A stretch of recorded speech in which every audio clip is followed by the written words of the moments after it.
Yeah, we're live. Yay. So, Violette, welcome back to Critical African Thinkers. Thank you, Charles. Thanks for having me again. Yeah, how you doing? Been doing good. How are you? I'm great. So, we were just catching up before the stream began. We were talking about what you've been doing of late and all that. And you're telling me how you love doing the intellectually stimulating work and how you've been progressing, you've been evolving from your career path. This was what I wanted to do at this point in time, and this is what I want to do now. And ultimately, it's going to culminate with you being the Prime Minister of Canada and all that. So I like that. Yeah. That's very ambitious, an ambitious goal. I think for now I'm just taking my time, figuring out a few things before I jump into any political projects. So are you not ambitious? I am. But I think I've for a long time I've combined ambitious with overachieving, and now I've let go of the overachieving stuff and stuck to ambition, but in my terms and in terms of what I actually do like doing, instead of wanting to impress people with my ambitions, if that makes sense. Fantastic. So today's conversation is going to center around the article you wrote and you published in Different Voice Initiative on whether interracial relationships are the proof that we need to let go of race. And I found it very, very interesting. I must say that I like your style of writing in the sense that it's very conversational. It's as if you're having a dialogue with your with the person reading it. Yes, the person reading it. We're talking. It's not just a monologue. It's not someone telling you something. There's this sort of dynamic interaction that you have with your writing, which I find so enjoyable.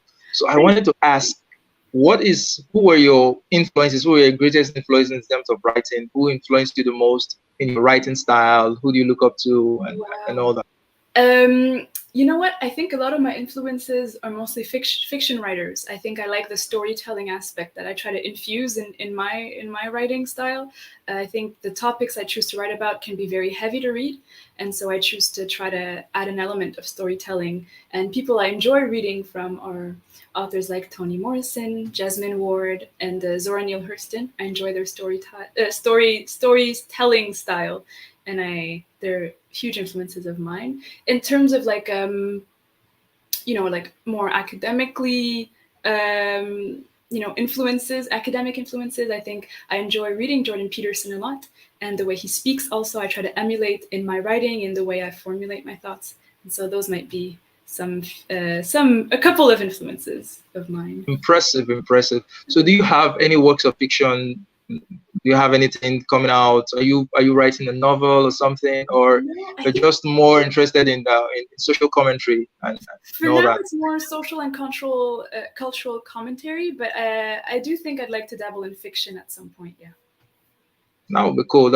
I am a huge fan of fiction. In fact, I have some novels, and I have one published on Amazon already. It's a crime fiction novel, and it deals with there's some crime fiction and all that, but there's also a debate on race and colonialism.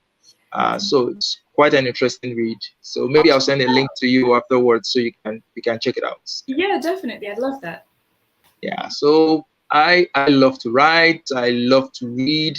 I loved to read a lot, but now I'm trying to make money and the reading has gone down. But I still love to write. Not as consistent as I used to, but still very good. So let's get to the meat of today's conversation about interracial relationships. In the thumbnail I wrote dating the enemy, and how deconstructing the social taboo of interracial relationships. Obviously, you are an interracial woman.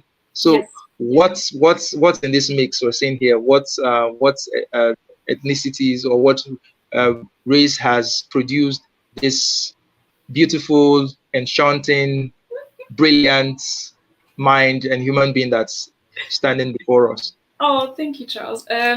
So I am of Jamaican, Lebanese, and French Canadian heritage. My mother is from Jamaica, and my father is half French Canadian, Quebecois, and Lebanese, half Lebanese. Oh, that's an interesting mix. So you have from Asia, that's from the Middle East, you have from Europe, and you have from the Caribbean, Yes. which and ultimately from Africa. Yes. At the end of the day, yeah, definitely. Oh, so you've covered all the continents. That's quite impressive. Yeah. Good. And maybe in the future, when we have so much more interracial relationship and marriages, you would become the typical human. I'm The guessing. norm. Yeah. Everyone will have to look like you. It will be beautiful, because, Well, thank you. Yeah. Yes, but I'm in Montreal, born and raised, and I'm still in Montreal right now. I see. Yeah, born and raised in Montreal. Yeah, by TBC. So is Montreal is it French-speaking part of Canada or Yes, English-speaking part? it's in Quebec, so the majoritarily francophone part of Canada. Montreal is very diverse, bilingual, but the majority is francophone. Yeah. Are you bilingual? Yes. I speak French and English. Grew up speaking English with my mom, French with my dad. I did most of my education in French, and then I did university in English. Do you by any chance speak Lebanese? I unfortunately do not speak Arabic. I do understand Jamaican patois. I do speak it a bit, and I've learned Spanish along the way as well. So in Lebanon, they speak Arabic, right? Is that the language? Yeah, Arabic, French, and English. Yeah. Cool. Yeah. So now in your article, in fact, one of the first things you stated here was that you found the term interracial relationships ridiculous in the 21st century. You find it to be a term that is weird and out of place. What do you mean by that? I think having to specify that a relationship is interracial, having to give a disclaimer that the two people engaged in a relationship don't look the same or are from different cultural backgrounds is kind of unnecessary and redundant. I think it's something that might have been,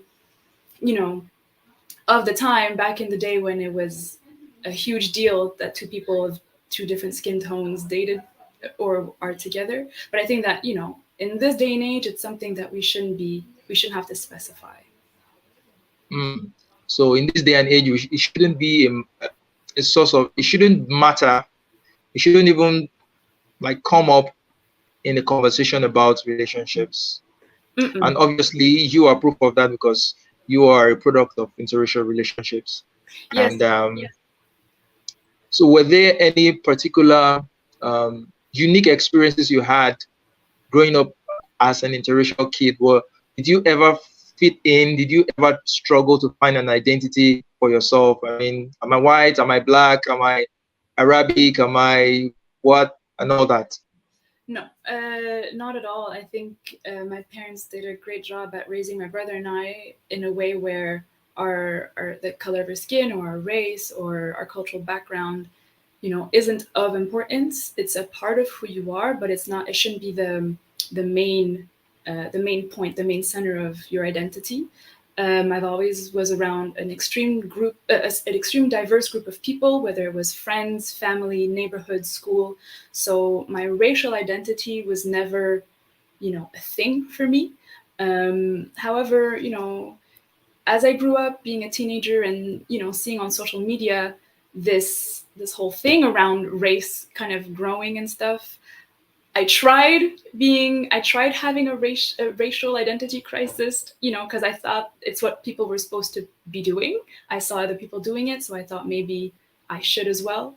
But, as I matured in my way of thinking, I quickly realized that, the way I was raised to begin with was what I was supposed to remember and embody now as a young adult, I guess. Interesting. So you grew up in an environment where you weren't race conscious. Race wasn't an issue. It wasn't focal. It wasn't even brought up. But as you began to interact socially with other people, you began to see that this thing mattered in the world, and people were almost requiring of you to pick a side, and so much you were pressured to pick a side. Yes. Which side did you tilt more towards picking? The black side. I think there was a coolness. There was a certain coolness. No. Wait. The black side. Haven't you heard of white privilege? I mean, why would you leave white privilege and go for the black side? Well, because like I said, there was a certain coolness attached to it. There's the type of music, there's the fashion, there's the lingo. Everybody was emulating that, and so naturally, the idea was to lean towards that, lean into the coolness attached to a Black identity. And so so I dabbled in that for a bit, and then quickly realized that I didn't fit. It wasn't me. It wasn't how I was raised. I knew I was how can I say, exposed to it, because obviously it's part of my heritage, but it wasn't all of who I was. So I kind of like shifted back to the center I was in to begin with. So what were your experiences dabbling in the dark side? I mean, well, not the dark side. I mean, taking on the more and more Black identity, did you have to change the way you spoke? Did you have to change the way you dressed, the kind of music you liked, or how was it? How was that? Well, how was that journey? Yeah, I was always, the way I dressed and the music I listened to was always, around like centered around Black culture to begin with, is something I naturally gravitated towards. So that was nothing I had to change. Maybe the way I spoke, for sure, the way I talked about things, the way I thought of things. But the way I was being received wasn't very welcoming. And it wasn't because of, I don't want to fall into the colorist or futurist or texturist arguments. It wasn't for that. But I think, when you're trying to force something too much, people feel it and are reluctant to engage with you in that way. So I think I was maybe forcing too much, which was making maybe people uneasy about me trying to make so much of a point about me being Black, right? And so there were some adjustments to be made, with myself, and realizing that who I was to begin with, there was nothing wrong, and I didn't need to pick a side because I was both of them all the time, always. I didn't have to make a point of playing one up and, diminishing the other, or vice versa.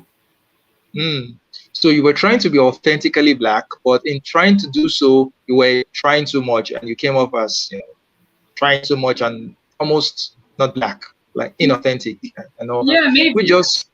We just points to the fact that I think people should just be themselves. I mean, if you had been the way you had grown up, and people would have been much more welcoming than seeing you and saying, "Oh, you're trying too much." Now, this brings me to a point you made in the article where you said that you desperately wanted, you were glad that your mother was Black, because it's sort of made you get more in touch with the Black side. If your mother was Black, your mother was white, you probably would have, been more influenced by the white culture, white European culture, and all that.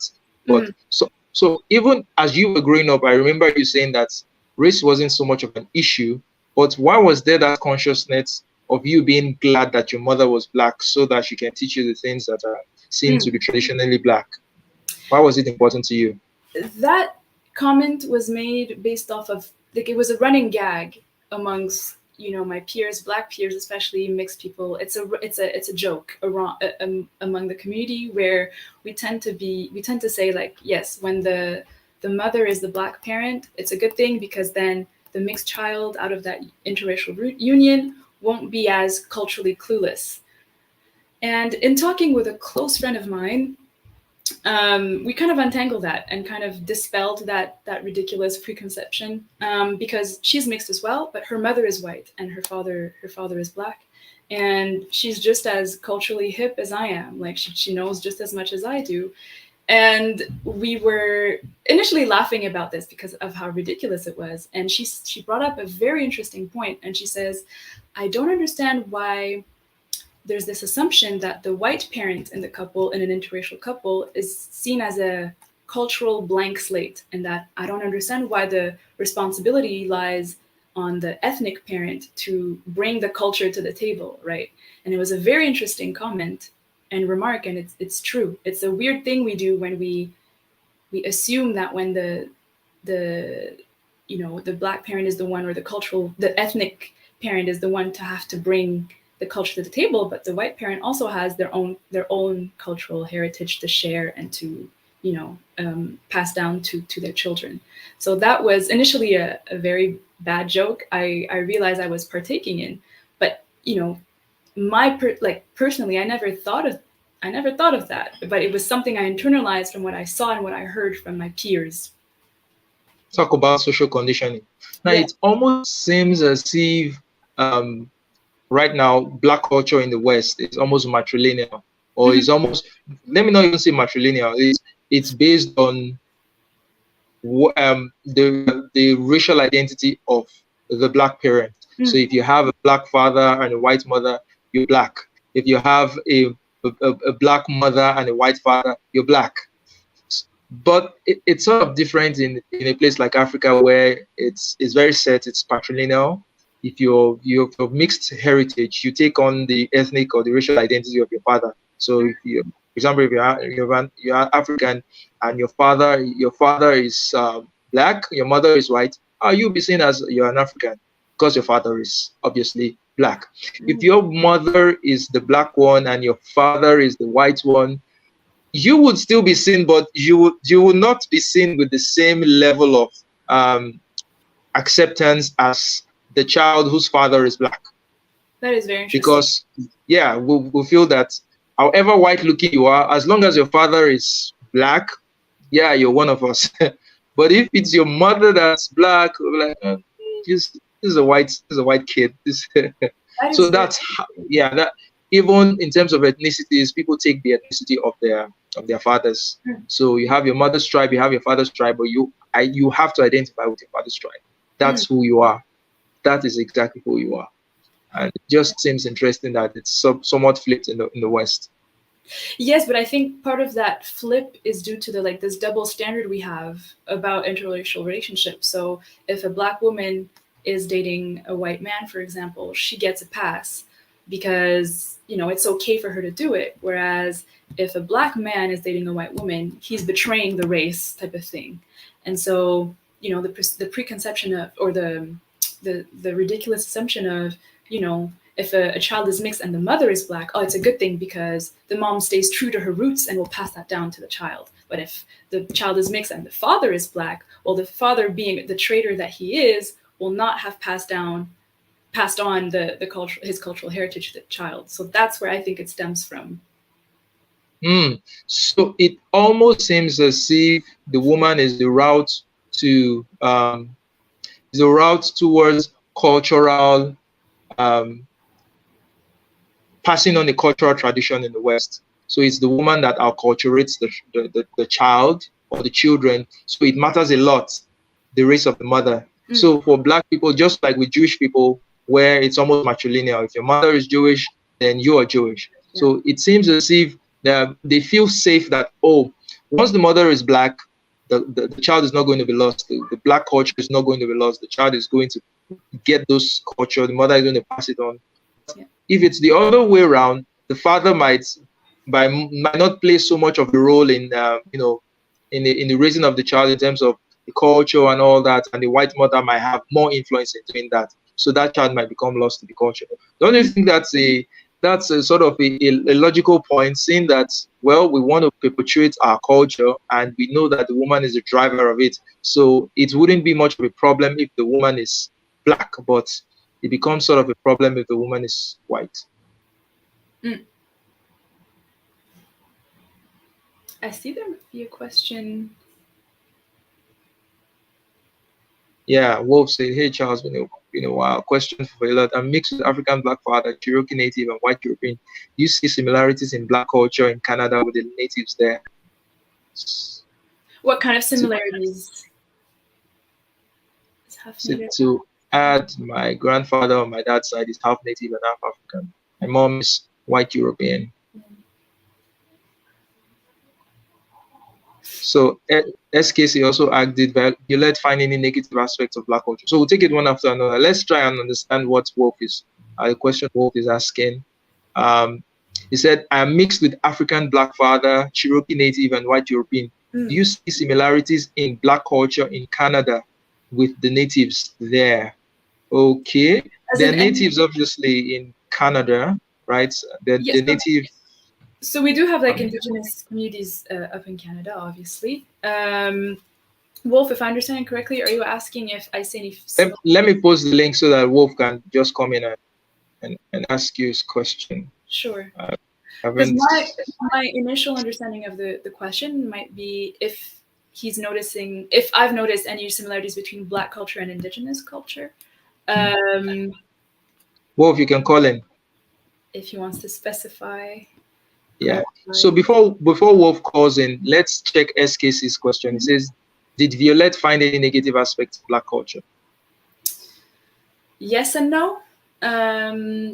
Black culture is not necessarily monolith. My Black culture is West Indian culture, so more specifically Jamaican culture. In Jamaican culture, it's very macho. I don't want to say sexist. It's just very macho. The men is very, rambunctious, and it's all about the guy's thing. And I think that's one negative aspect of Black culture, I think. But generally speaking, I think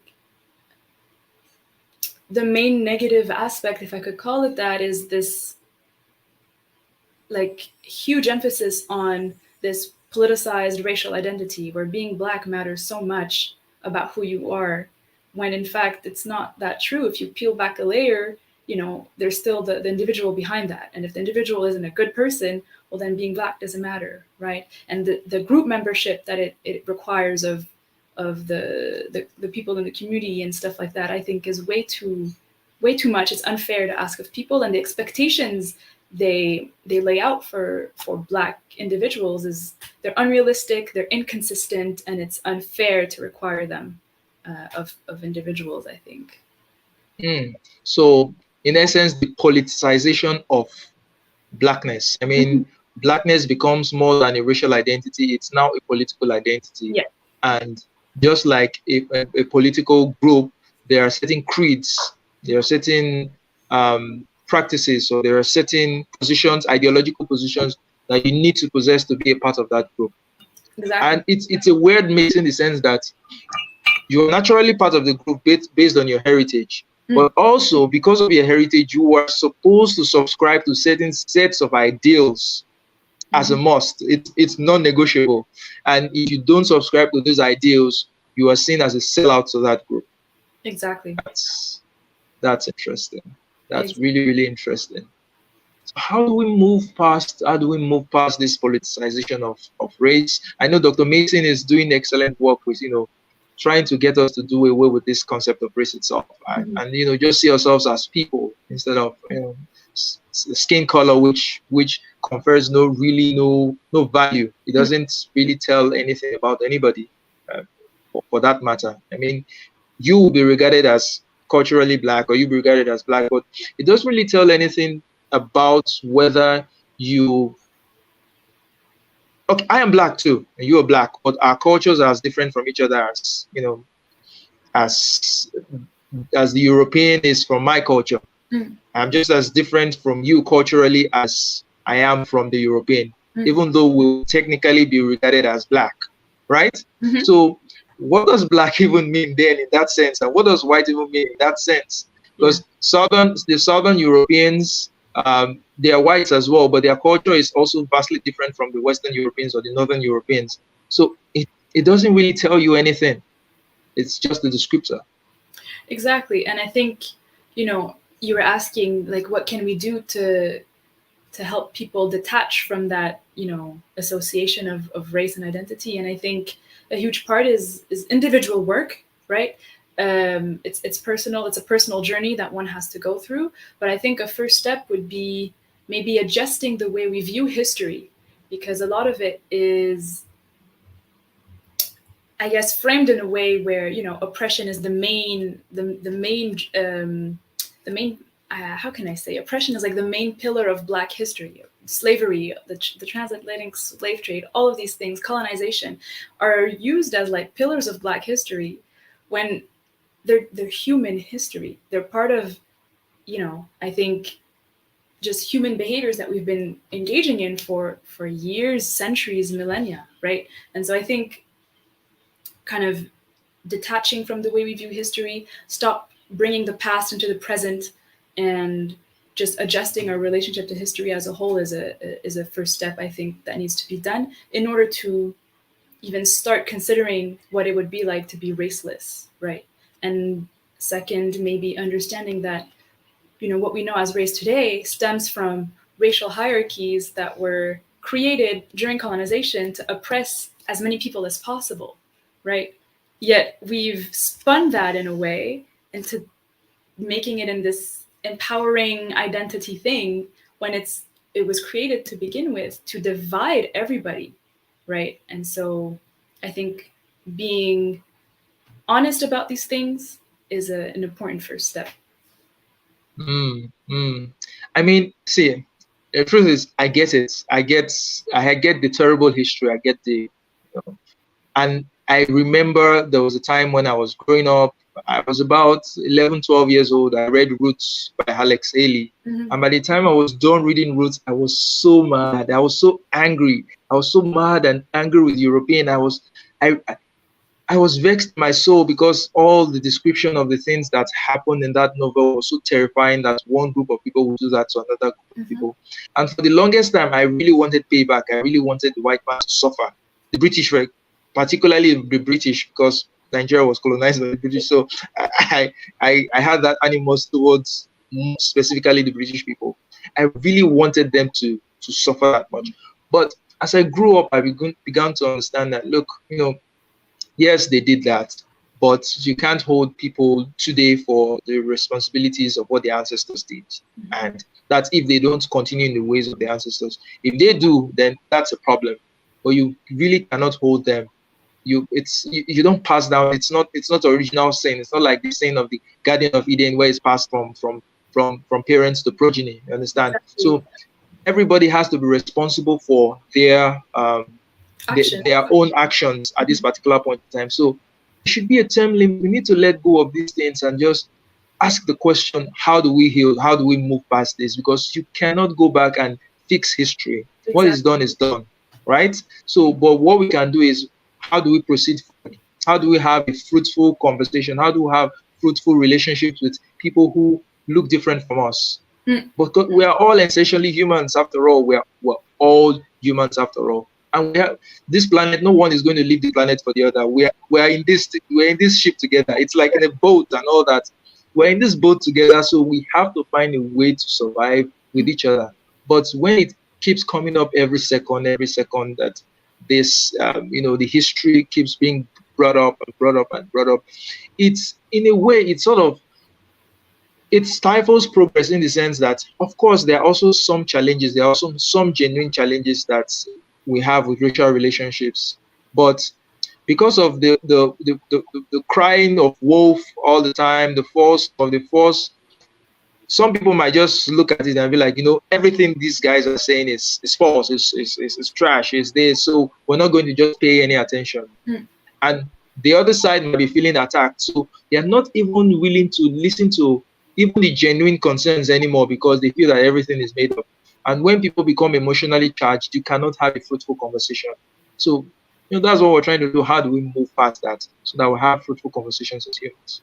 Yes, absolutely. And I think you brought up your anger that you felt towards the, British colonization and the pain it brought up. And I think it's important and valid to feel those feelings, because it's true. What happened is atrocious, terrible.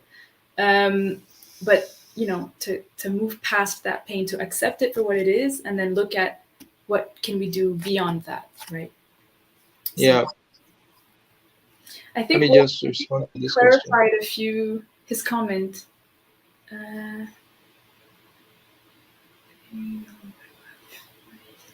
Yeah.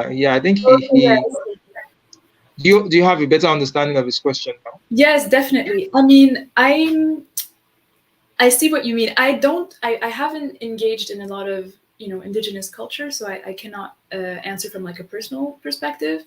But I do notice there's especially looking in the States, there is a certain closeness. And I think that closeness is due to like maybe common oppression. I think that you've mentioned. But beyond that, I think there's maybe a spirituality level or certain cultural elements that are very, very close to one another that I've observed. You've mentioned, the braids and stuff like that, like aesthetic and food-wise. But you also mentioned in cultural mindset. Yes, I think there is one. The main common point is in maybe spiritual ways of being, and the stories behind the existence of the the universe and stuff is what I've noticed in my personal research. There's certain commonalities. But yeah, I hope that answers your question. But like I said, I don't have any personal experience, so I wouldn't be able to say. Okay. So SKC says, question for Charles and Violette. What differences do you both see between your personal views of race and the mainstream Black American view of race? I think, well, we've dabbled in it a bit, in the sense that I think, Charles, I don't want to put any words in your mouth, but generally speaking, I think we value the sort of a raceless point of view, where the emphasis on your skin color or your cultural background shouldn't be, at the forefront of who you are. But in Black American culture, I think there's very much of that. It's very pushing, what black this, black that, pro-black, Black Lives Matter, all that stuff. Which I think I understand where it stems from, right? From the centuries of being told that, Black is worthless, Black is ugly, Black is like the root of evil and stuff. So I understand the flip that we're going through right now. But, back then it was here. Now we're here. I think it's about recalibrating and finding like a happy middle. Balance. Yeah. I know before I got involved in, the American ways of viewing race and all those things, for me personally, Black was more of a descriptor other than anything. It was just, okay, this is a black skin and all that. Mm-hmm. And when we look at people from the West, everybody was white. We do know the distinctions that, okay, this is an African American, this is more of someone of a European heritage, but you're all white. Like a few days ago, my sister was watching the TV, and there was someone on the TV, the black woman, Black American, doing something, and my sister just commented, that's how white people behave. Now, that woman is African American. Mm. She knows that woman is African American, but because she's American, she's seen as white. And basically that's what you're all white, and we see your culture, we see everything, and it's the same thing, you understand? So to us, it's more a descriptor, or more, it's nothing substantive, it's nothing substantial, it's nothing even distinctive. Mm-mm. It's Indians are white, Asians are white. Even though we know the difference, we still know that, okay, these are Asians, these are Americans, these are British, but you're all white. So I think that for me, I think that's a much more fruitful way of looking at it than, feeling that, there's something very, very special about having a certain skin tone. Mm. For example, myself, culturally speaking, I'm communicating in English right now. That's not my native tongue, but that's my first language. If you ask me what's your first language, I'm going to tell you English, because that's the language I learned first, and that's the language I'm most fluent in. So am I not culturally sort of English? Because I am communicating principally in the English language, and most of the time I dress with the English attire or European style attire. Now, I don't take away from the fact that I'm African or I have my own culture and all that, but it just shows you how you cannot tie certain things to a skin tone. You can't look at this thing definitely and say, this is owned by this skin tone, this is owned by this skin tone. No, it's all fluid. That's what is actually fluid. Culture is fluid, not gender, as they say. Exactly. It's funny you should say this, because I just wrote an article about cultural appropriation, and I used music as an example. But I just said that, like, culture is fluid. We can't talk about it in binary or possessive terms. It's not something to be owned. It's something we embody. It's not something to be, like you said, attributed to a skin color or a specific group of people. It's something that is just, like you said, fluid. We can't like section it off into groups or whatever. You said something else and I forgot. It'll come back to me. It's okay. We can move on. Right. So I think I highlighted some other these things that I wanted to talk about. Now, you talked about feeling somewhat, you felt some discomfort in being romantically involved with someone who wasn't Black, who wasn't mixed, or who wasn't Black adjacent.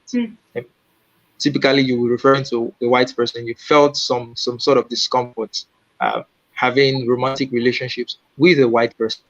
explain your feelings and how you've evolved from that point.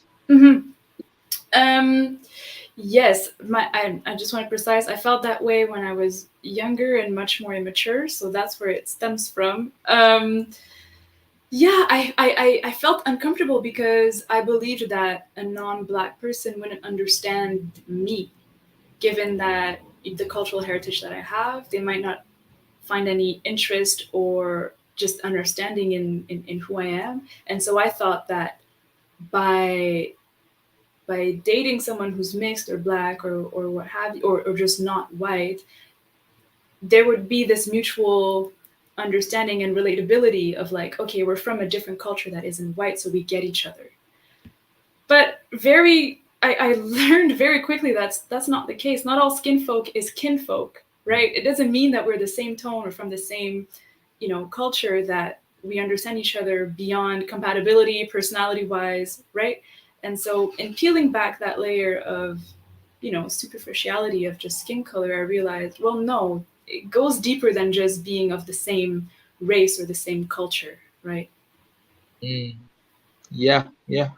So I think one point that we sort of glossed over was the sort of demonization of, say, Black men who date white women.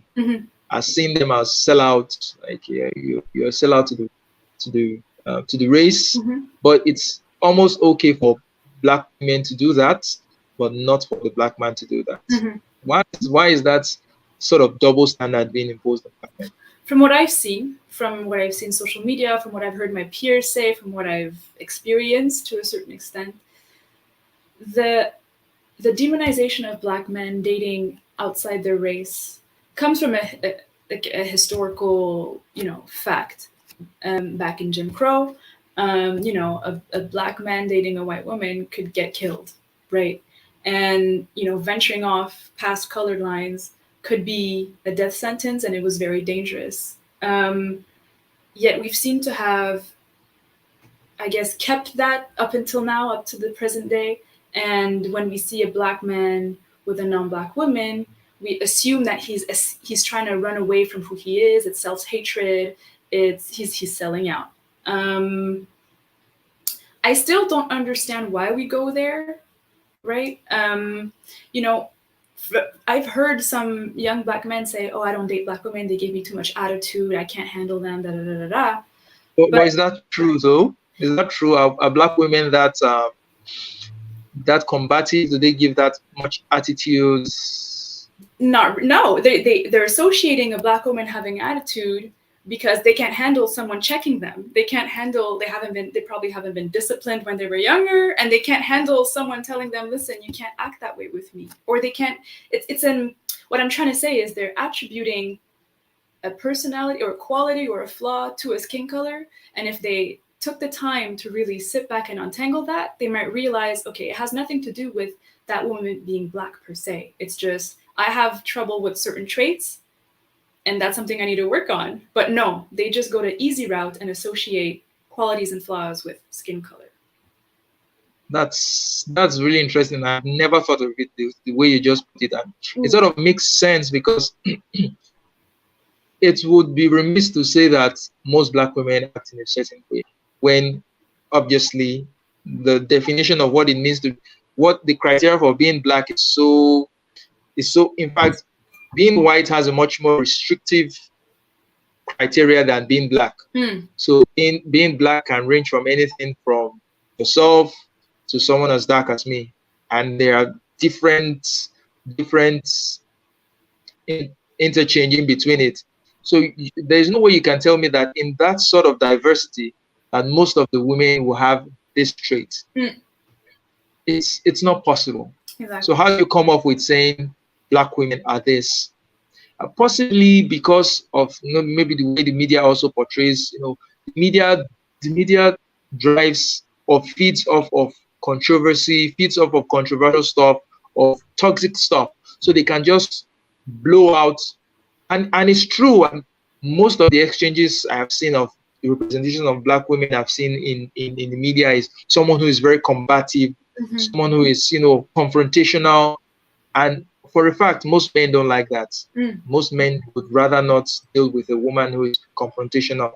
They would want a much more, pliable woman, not the one that's in your face all the time. So Mm-hmm. when you start getting these messages all the time, these subliminal messages that this is how black women into, this is how they act, Mm-hmm. and then you just impose it on them such that once one black woman does that before you, you see that as a confirmation. Yeah. Wow, this is what I've been seeing. This is what I believe. This is true. Yeah, But exactly. most certainly might not be true. Exactly. And then when it comes to the black woman getting a pass for not dating their own, it's like, well, what do you expect of them? All the black men are busy dating outside their race, so they have no other option but to look to non-black men. So it's okay, right? There's that kind of, if that's the narrative around black women dating interracially. But I don't know. I think these kinds of assumptions, preconceptions are inconsistent, which to me proves the incoherence of racial identity and things of the like. Yeah. So, Dev, welcome to the conversation. I think Dev will have some questions. If anyone wants to join in, how much more time do you have, Violette, so that we'll see how I can manage the conversation? I still have a lot of time to go. It's fine. Oh, good, good. So we can talk. We can really talk. So, Dev, do you have any contributions or have questions for Violette? And Wolf, I'd appreciate if you can call in as well. Mm-hmm. Hi, Violette. How are you doing? Hi, Dev. Nice to meet you. Hey, great to meet you. I've been listening in the background. It's very interesting. Thank you. Good to sleep. Hearing it from a woman perspective Mm-hmm. and hearing it from a man perspective, which we may look at it from a different point of view than a woman. It's that the woman might say, well, you're all men going after the white man and not bothering with us. The man will say, well, no, all this black man, that white man you're going to go with because somehow they feel demasculized because you take up a white man that they like. Nah, that's not one of us. So I think if we go back to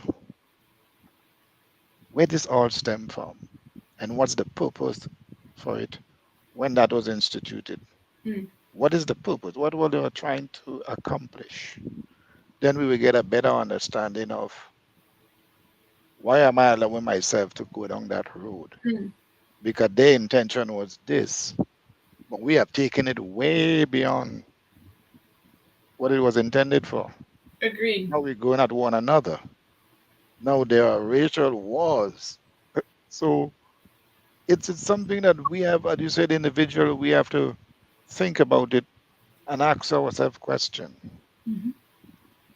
Ask ourselves some honest question. Why am I allowing my emotions to dictate where I go from here? Because when I look at it and I listen, it just sounds like regurgitation of what being passed down, and you get emotionally charged by it, and it's like, yeah, we are racially divided, we are racial this, but not understanding. Okay, what is being racial first and foremost? Can I be racial? You need to ask this question: can I be racial? What is being racial? Because in my mind, I look at it as okay, it has nothing to do with color, even though it may target a particular race, but it's more like a system to me.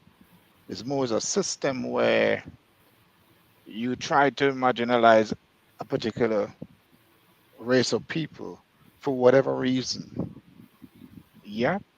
And if you're dealing with it individually and not dealing with it, dealing the system, we're going to continue going at each other because your neighbor you're calling being racist, that might be a white woman. She was not around when that system was introduced. Yes, her grandfather and thing may set it up or whatever the case may be. But she just happened to be in the world at this time. So I think we have to get a clear understanding of what is it? What is race, being racist? and target the system, not the people, the system.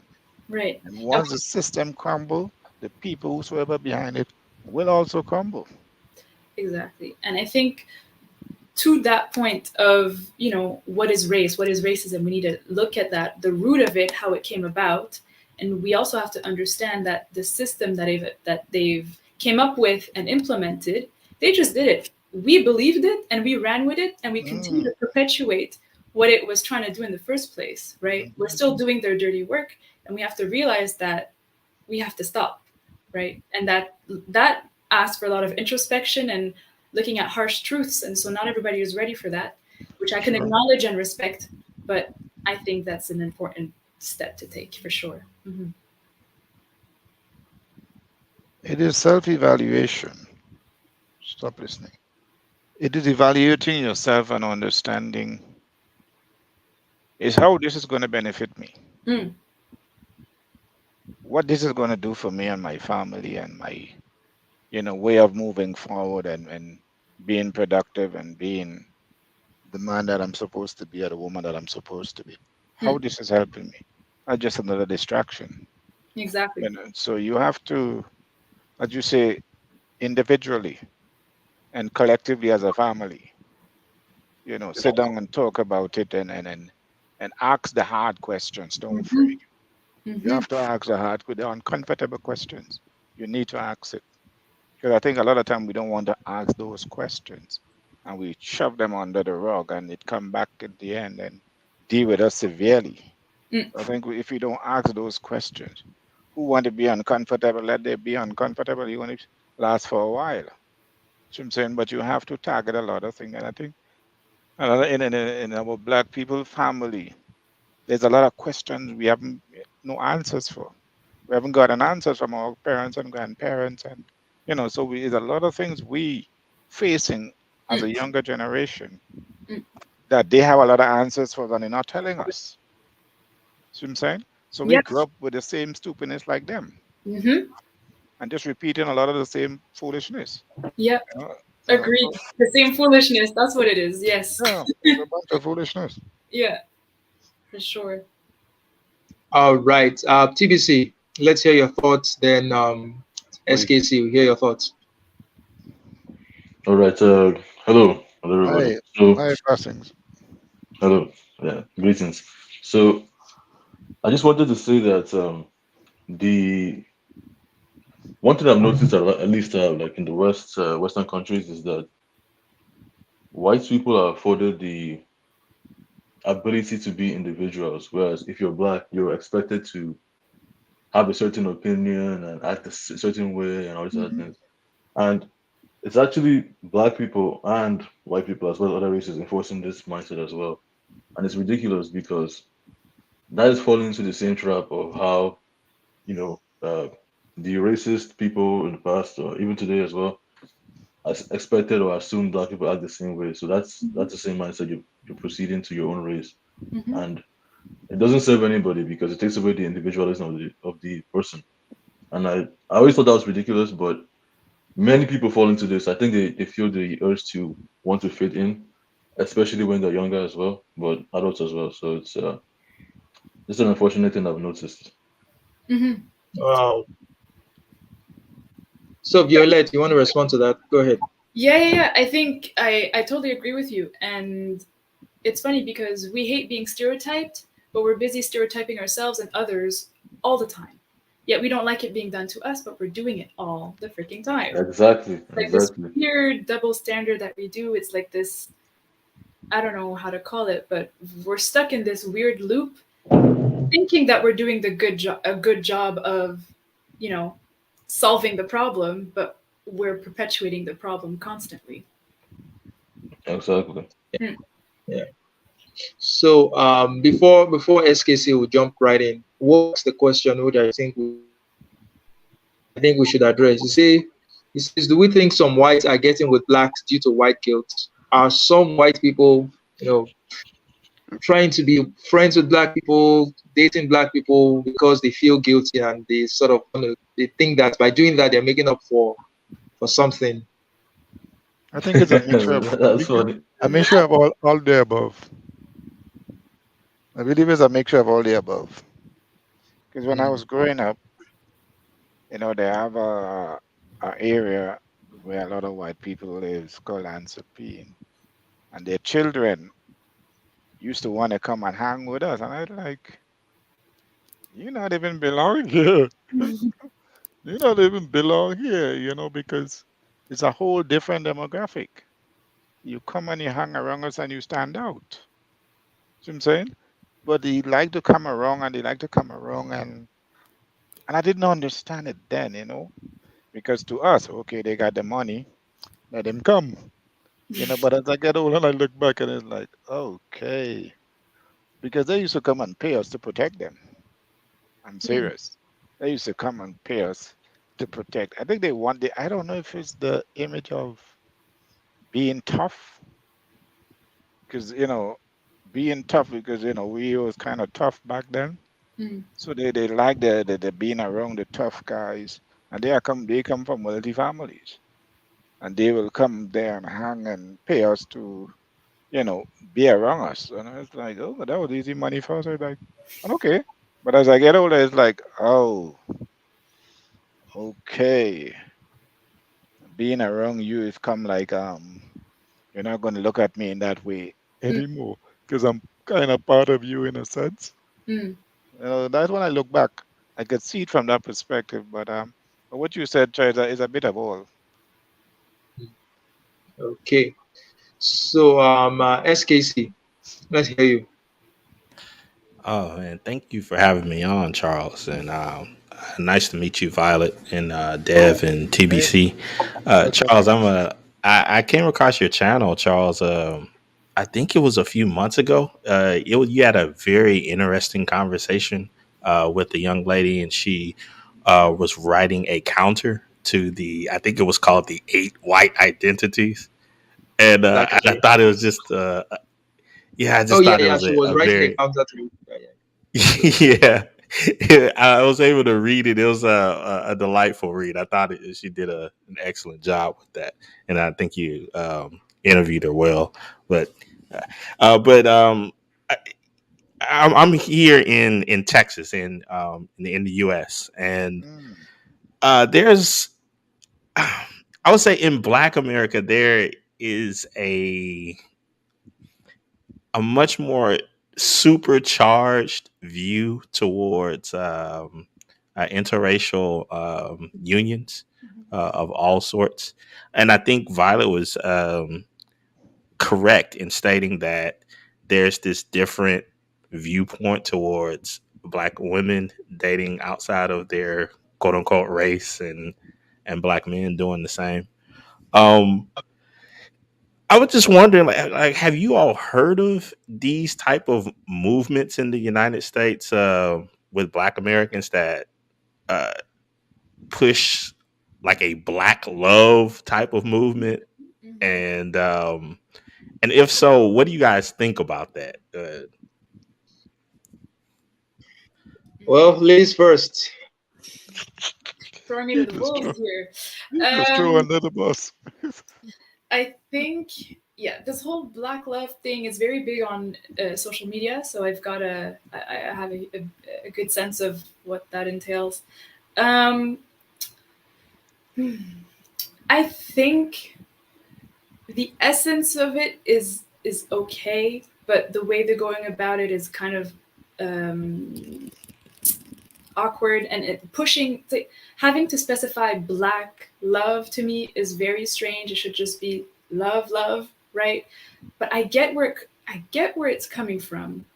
Yet at the same time, it's emphasizing this weird thing where it's like you could only find love with someone that looks like you, and the only authentic love you can have is with someone that looks like you, and emphasizing that to a point where it's like super glamorized and it's like beautiful, is making people, it's glossing over very important issues that I think people are not hip to.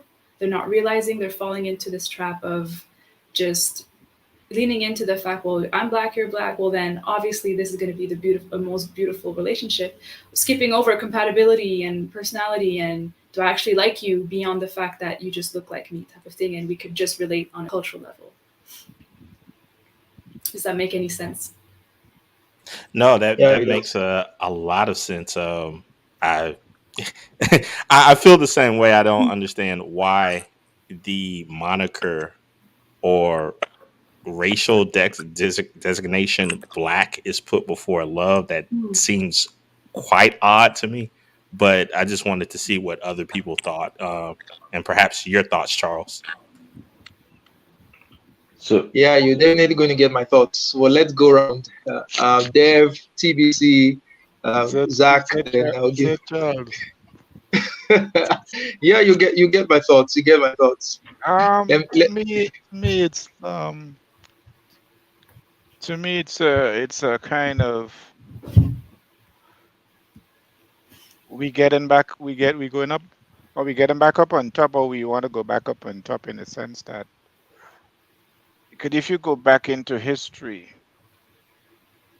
it is more like, example, in our schools, there were no Black history books per se. You learn about European heroes, European freedom fighter, etc. And you never got a book about someone that looked like you, what great thing he has done in the world or in his country or whatever the case may be. So I think maybe they are trying to, you know, plead to the public that, hey, it is bad to go to your skin color.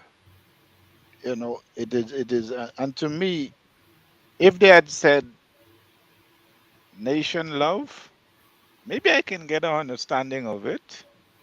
But when you put it as a color, now every Black person don't get along. Every Black person not the same, mindset. So not because you dating or you want to date someone the color like you. It could be someone from hell and make your life really miserable. So I understand what they're trying to do, but as she said, the way they're going about it, it's like the white people have their love. Okay, let us have ours now. Yeah, it's kind of weird. Yeah, it's our time now. Let us show them that we can love each other and rise and be loving, Mm. and all that fairy tale. But I don't buy into it. But like you said, Dev, I think where it stems from. It speaks to a point in history where we weren't celebrated, right? And so we're Yeah. trying to reclaim that, which is absolutely valid. But then again, we're going Mhm. about it, I think, in an awkward way where it's the celebration of ourselves should be done based on our character, I believe, Yes, right? And I think, definitely.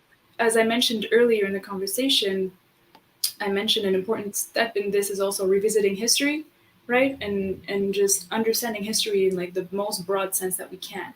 And understand that history is human history, meaning we're dealing with the human condition, which is extremely flawed, and we need to learn to accept those flaws, right? And capture the lessons and move on from that. But not move on in the sense of ignoring um, what happened, but acknowledging it and seeing how we could spring forward from it. Well, people don't have appetite for reading. Yeah. Well, then that's another thing. But that's not true. Violette loves to read. I love to read, and I'm supposing TBC and Zach, But Charles, we and have. I'm Charles, guessing. Charles, But Charles, Charles, if I'm that, guessing. if that, there's if no. that, I'm guessing it's. There's if no. that don't fall in your pot, Charles, that is not for you. Leave it But alone. I have no. But there's a point to that. I think, especially people in my generation, we're just starting there. But Mhm. the great majority of people don't care. Nah, There's no yeah. interest. There's an interest in seeing what I want to see, what's convenient to Yep. me. But there's no Yep. interest in seeing the big picture, the objective picture, right? Mhm. Yeah. so TBC. so I believe it's supposed to be about building back the black family, I guess, or Mm-hmm. the black wealth based upon history in United States and Canada and Caribbean. or these places. But in a different instance, it sounds a bit odd because aren't the majority of black people with other black people as well? So isn't black love the norm? But again, I do understand where it's coming from. Like, it's not meant to be a negative thing against other races or white people or Asians or all that. I think it's just meant to be black people loving each other and positivity, because you know how the media is and all this negativity that we see 2/7. So I don't think it's a bad thing. However, I do think it sounds a bit odd, like you guys already mentioned before. Yeah. Zach, jump right in. How you doing, Charles? I'm good. All right. You know, usually the last time I was here on the show, I was speaking to Steve, but, I'm just a curious guy. I'm sure that you're familiar with that from our previous episode. So I'm just listening. I just feel like I'm at a point in my life, like I'm not really entitled to give anyone advice. I'm not really entitled to share my experiences because I'm just honest. Whether you want to believe it or not, I really haven't lived an ordinary life, and like I just haven't, I've just seen too much in my life. I'm 24 years old. I've really seen too much, and I just feel like, honestly, see, it's a thing, right? Again, this is just from how I see it. You can learn all the languages you want to learn. You can have all of these prestigious degrees. There's nothing wrong with it, but certain people didn't have certain lived experiences. I'm not saying that there's anything wrong with a person to. I'm not going to say, oh, like you have to purposely put yourself through a certain amount of pain or torment to understand what it feels like to be in a certain situation. Absolutely not. But I just noticed. I don't know if it's us living in a post-pandemic society, but nobody communicates anymore, and it just seems like why, like when I look at, again, I've been to a lot of places, like when I look at it, interracial couple, like the point of them being that never came to my mind, right? And I think, see, we have a lot of people nowadays, right? And again, I'm not saying I'm the mastermind of everything, I'm not, but we have all of these people online on YouTube that wants to say, this is what makes you a man, this is what makes you a woman, this is what makes you black, this is what makes you white, right? And I honestly feel like we don't really have any type of transparency in the black community. Like, it's really hard to communicate, right? So when I see a beautiful black woman,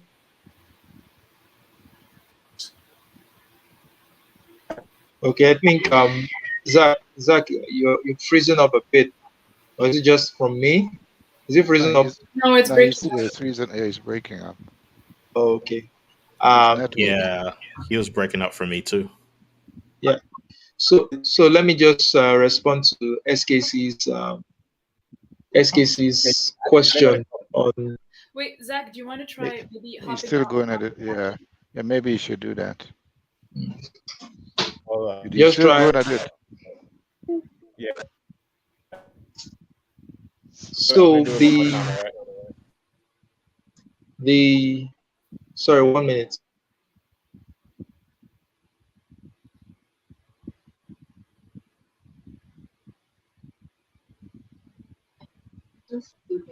All right. So the question that the SKC asked about what I thought about Black love and all that.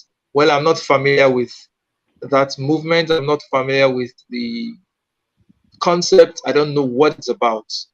And it could either be about promoting love within the Black community, of Black people not tearing themselves apart, or it could also be about an exclusionary kind of love where, you know what, let's just love ourselves romantically and not any other person. Those are the two ways it can come up as. I don't know which is it. But on the personal note, I think that as an African, even we still have that sort of problem as an African where you want to get married, you're thinking, first of all, I need to find someone from my ethnicity, or I need to find someone from my village. or I need to find someone from my religion and all that. It's almost everywhere you get. But it becomes a problem where you are so fixated on it that even when you eventually fall in love with someone from another tribe or another ethnicity, just for the fact that they are from that other tribe, your family steps in and says, no, you can't be with this person. They are from some other tribe. You understand? Then it becomes a problem. I mean, people are allowed to have preferences. You can have your preference. For example, I have a preference. I don't think I've even met any white woman to say I have a preference for black women, right? So I would be more attracted to black women, given the opportunity to choose between white and black women. Now, I have nothing against white women. Probably, maybe I'd find them attractive if I get to interact with more white women. But as it stands, I'm more attracted to black women with no issues against white men, for sure. So, but that is a personal preference. But if it goes beyond, it goes beyond you not even wanting to consider the other person because they are white, or not even wanting to consider them because they are black, then I think that is a problem. So as much as we're allowed to have preferences, we shouldn't be so rigid about it to say, you know what, I can't date a white person, or I can't date a black person. Because you might just be surprised. People fall in love in mysterious ways. You might just be surprised that this person, this white person that you just met, they're just so wonderful, and you find everything that you ever want in a partner in that person. And what happens? Are you going to now say, well, he checks everything, she checks everything, but the race thing, so it can't work? No, it doesn't. It doesn't work like that for me. But Judge, you can. I can do what? I said you can if that's your choice. And as you said, is a preference. Yeah. Yeah. Because I don't Mhm. see myself. I cannot see and I'm not racial or nothing like that. But yeah, if I'm racial for my people. I cannot see myself dating a white woman or so, or marrying or being with her. I just cannot. And I literally, come across them, and it just not for me. TBC It's is just calling not me a for me. bigot. It's just not for me. But that's okay. But the Yeah, difference is you might have like you're open, but you know that okay, considering who I am, considering my life experiences, considering all these things, it might just not be a good fit, and that's okay. I think what we have trouble holding many truths. I think as much as it's okay for one person to be open Yeah. to it, it's okay for someone not to be, and I think that's okay to accept. Yeah. Like I agree as well. like did you guys watch that video of these two fresh and fit guys, those nonsense guys, where they were talking about they don't date black women? I mean, they were like they went on Andrew Schultz's show to try and clarify things, and they just made things worse, because it's different. It's different when you say you have a preference than saying you don't do this. You can say, well, my preference are white women, but that doesn't exclude black women. But when you just put it categorically, I don't date black women, and the reason you don't, they're black, I don't date them. So I think that's a Is it different is it thing. be- is it because of how it But that's a sound? problem. That's an issue. But at the same time, it's like they will manage to find whoever is a fit for them anyway. I don't know any sane black woman who's going to want to date them anyways. Yeah, So but the it's point. Sorry, Now, sweetie. now Sorry. here's the thing, right? Now here's the thing. Again, I'm the most non-confrontational guy you ever meet, and I'm probably one of the most world-renowned hippies who's ever existed. But yeah, I just wanted to follow up. I mean, I'm not going to get like too much into my personal life on the internet, but me personally, I haven't had the best experience with my family, and they're black. And part of the reason why we haven't had the best experience is because communication and also depth as well, right? So I think us being sheltered at home for 2 years, we really lost the art of like thinking outside of the box and learning how to communicate, right? So for those gentlemen who are representing Fresh and Fit, You see, I don't know if they were, molested by anyone. You just never know anyone's situation, right? So, like, I try to put myself in certain people's shoes so I can get more of a greater perspective, right? And Charles, you have your preference, right? Like, there's nothing wrong if you want to date white women because you're your own individual. Like, that's your preference. Who am I as a grown ass man to tell you as a grown ass man you're wrong for dating outside of your race? Because at the end of the day, let me tell you something. It really boils down to what that individual can provide for you, right? If you have somebody within your same skin color who treats you like shit, who doesn't give you that emotional support, then why should you try to represent quote unquote history? I think it's all bullshit if you want to ask me, right? It has nothing to do with the race. You fuck with people depending on how they treat you. But I know we live in a world with the George Floyd and a post-pandemic society. People aren't trying to hear that. I know people who are listening to this probably don't want to hear what the fuck I have to say. But you fuckers didn't have any lived experiences. You fuckers just stay online and do whatever the fuck you want to do, right? You don't know what people go through in their personal life. So when I see an interracial couple, it's like you don't know what they've been through. You just don't know. So who are you to tell me or to tell anyone else that because I date outside of my race, I'm a race traitor? Go fuck yourself. Who the fuck are you? No, honestly, who the fuck are you? All right, SKC, you want to respond to our responses? No, I find it interesting. The Mr. Hayes responses he's quite animated in his responses. Nevertheless, I guess speaking from the other side of the coin, as it were, because just to be a bit open, my wife, she's Asian. We've been married for over a decade. So it Congratulations. oh, thank you.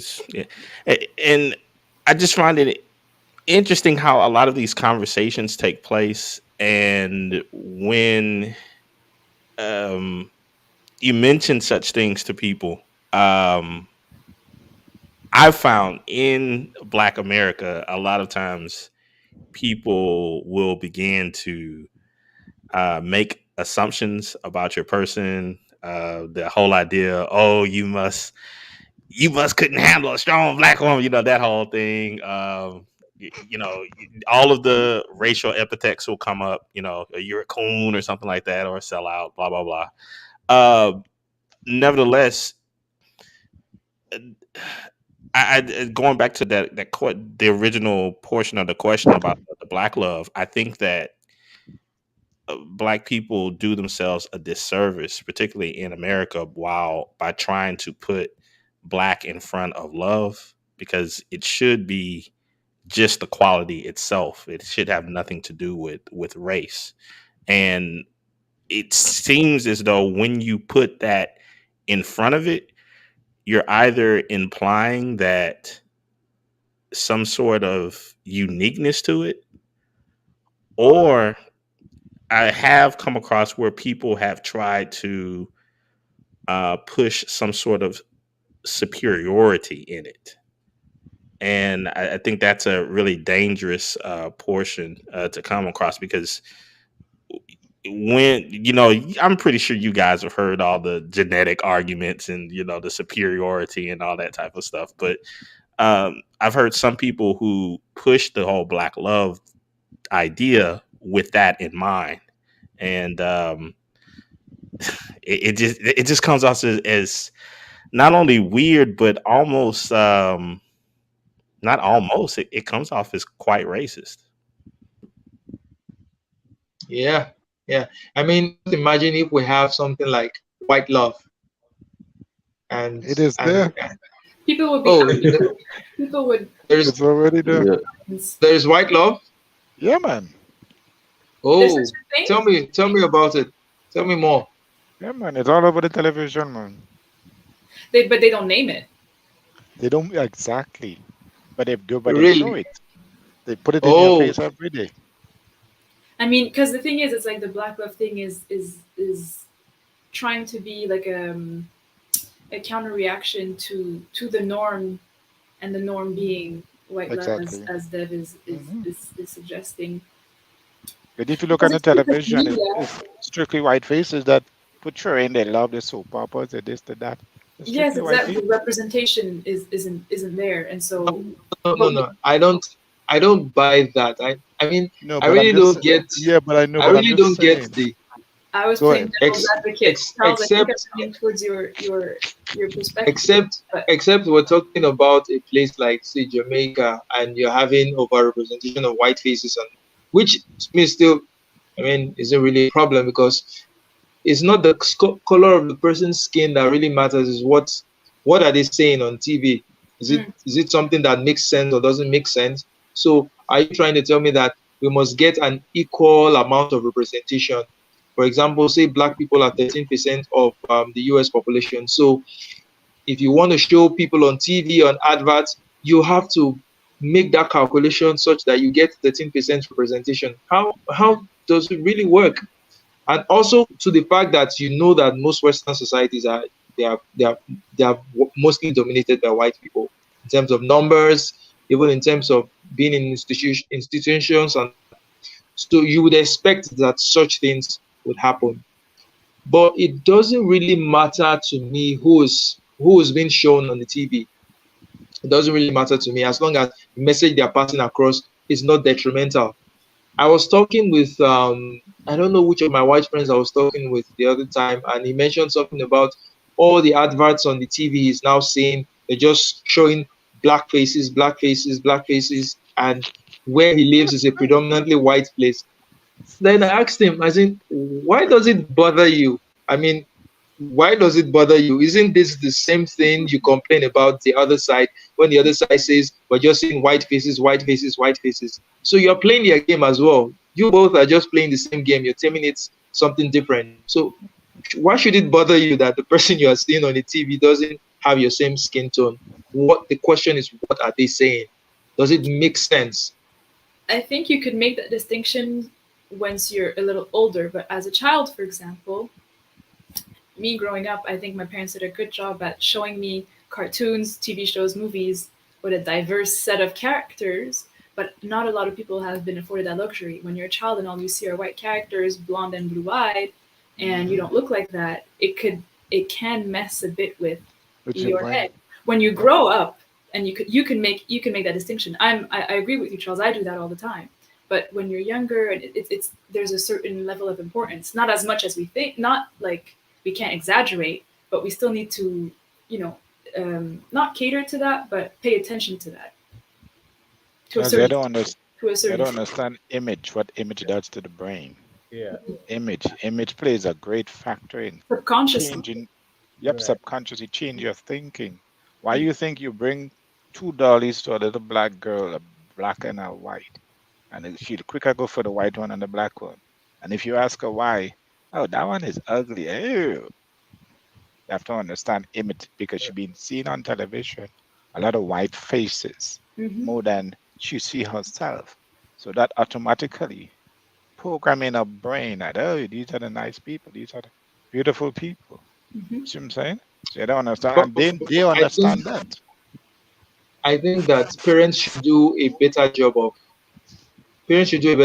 raising their children and giving them the kind of security and self-confidence that they need to have, such that their perceptions about what reality is isn't shaped by the media, isn't Agreed. shaped by what they see. You understand? Because it's very easy for them to fall into that trap when there is really no solid foundation back home for them. There is no security back home. There is no basis for you get. So if the parents are able to provide that solid footing, then it doesn't matter. They know that they are just as important as the white kid or the That's white faces they see on TV. Their parents are successful themselves. The parents have good jobs. They can feel secure that yes, this is not out of the ordinary. This is something attainable for us. So at times I think a lot of family failure ends up escalating, and we just blame it on lack of representation. It's the role of the it's actually the role of the parents to raise their child. It's not the role of society. It's not the role of media. It's not the role of any other person. You're right. I agree, but I do to think to a certain extent it does matter because I mean, regardless of what you learned at home, the influences outside also influence children as well, especially young children as well. So I see what I believe Dev was saying in regards to what's on TV affecting people, like what children perceive as good, bad, cool, not cool. A lot of it is based on the media, so I see the importance of both. But I do agree, most of the responsibilities on the parents. You can't just blame the TV for everything.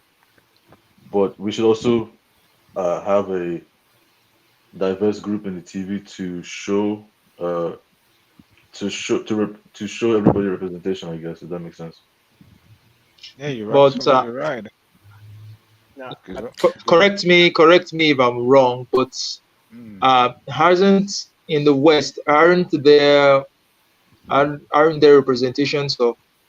I mean, shows like the Cosby Show were on TV maybe in the 80s and all that. They were uh, the Fresh Prince. You know, there were so many representations of black people in media, even as at that time up until now.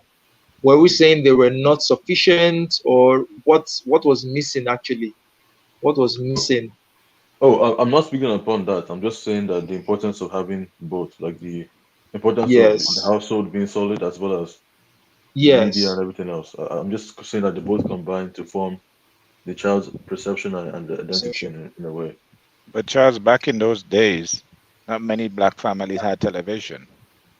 Yeah, when those shows was running, because I remember all those shows, and I had to go by my neighbor to look at television, and it was a black and white TV, and it was mainly Chuck Norris and what's the other one again? Clint Eastwood, and these are the type of shows you see, and you're not Mm, seeing people like me.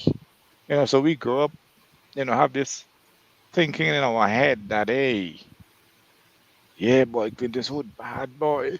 Yeah, anyway, this, these foolish things. So you have to understand, like people didn't have so much privilege when coming to with television and so forth back in those days. Hmm. Because you have to understand it when yeah. because back then we were more with each other. We spend more time with each other. We go play sports, we go hunt, we go do all type of things as boys.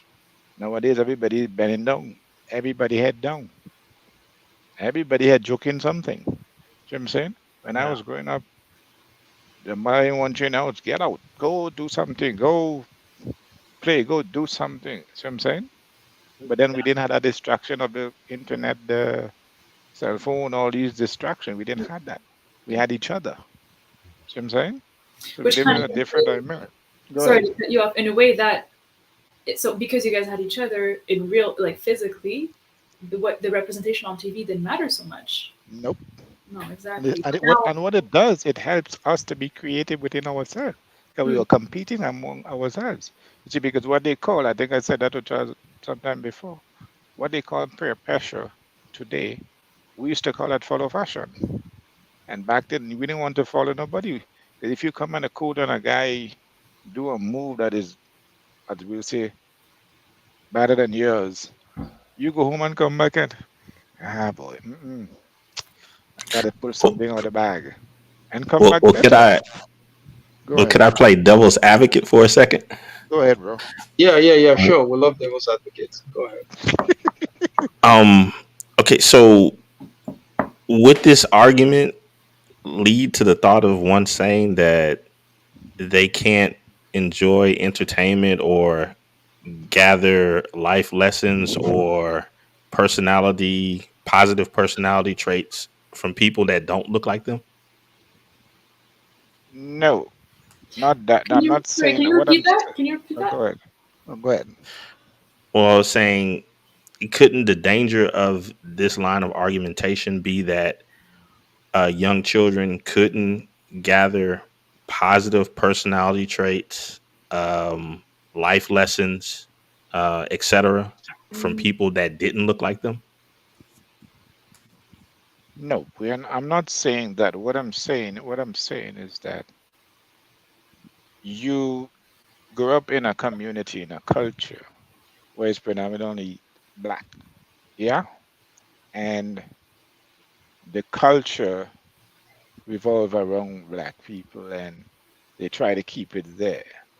And you want to, it's not that they don't learn something from a different race and can be, edified by something from a different race.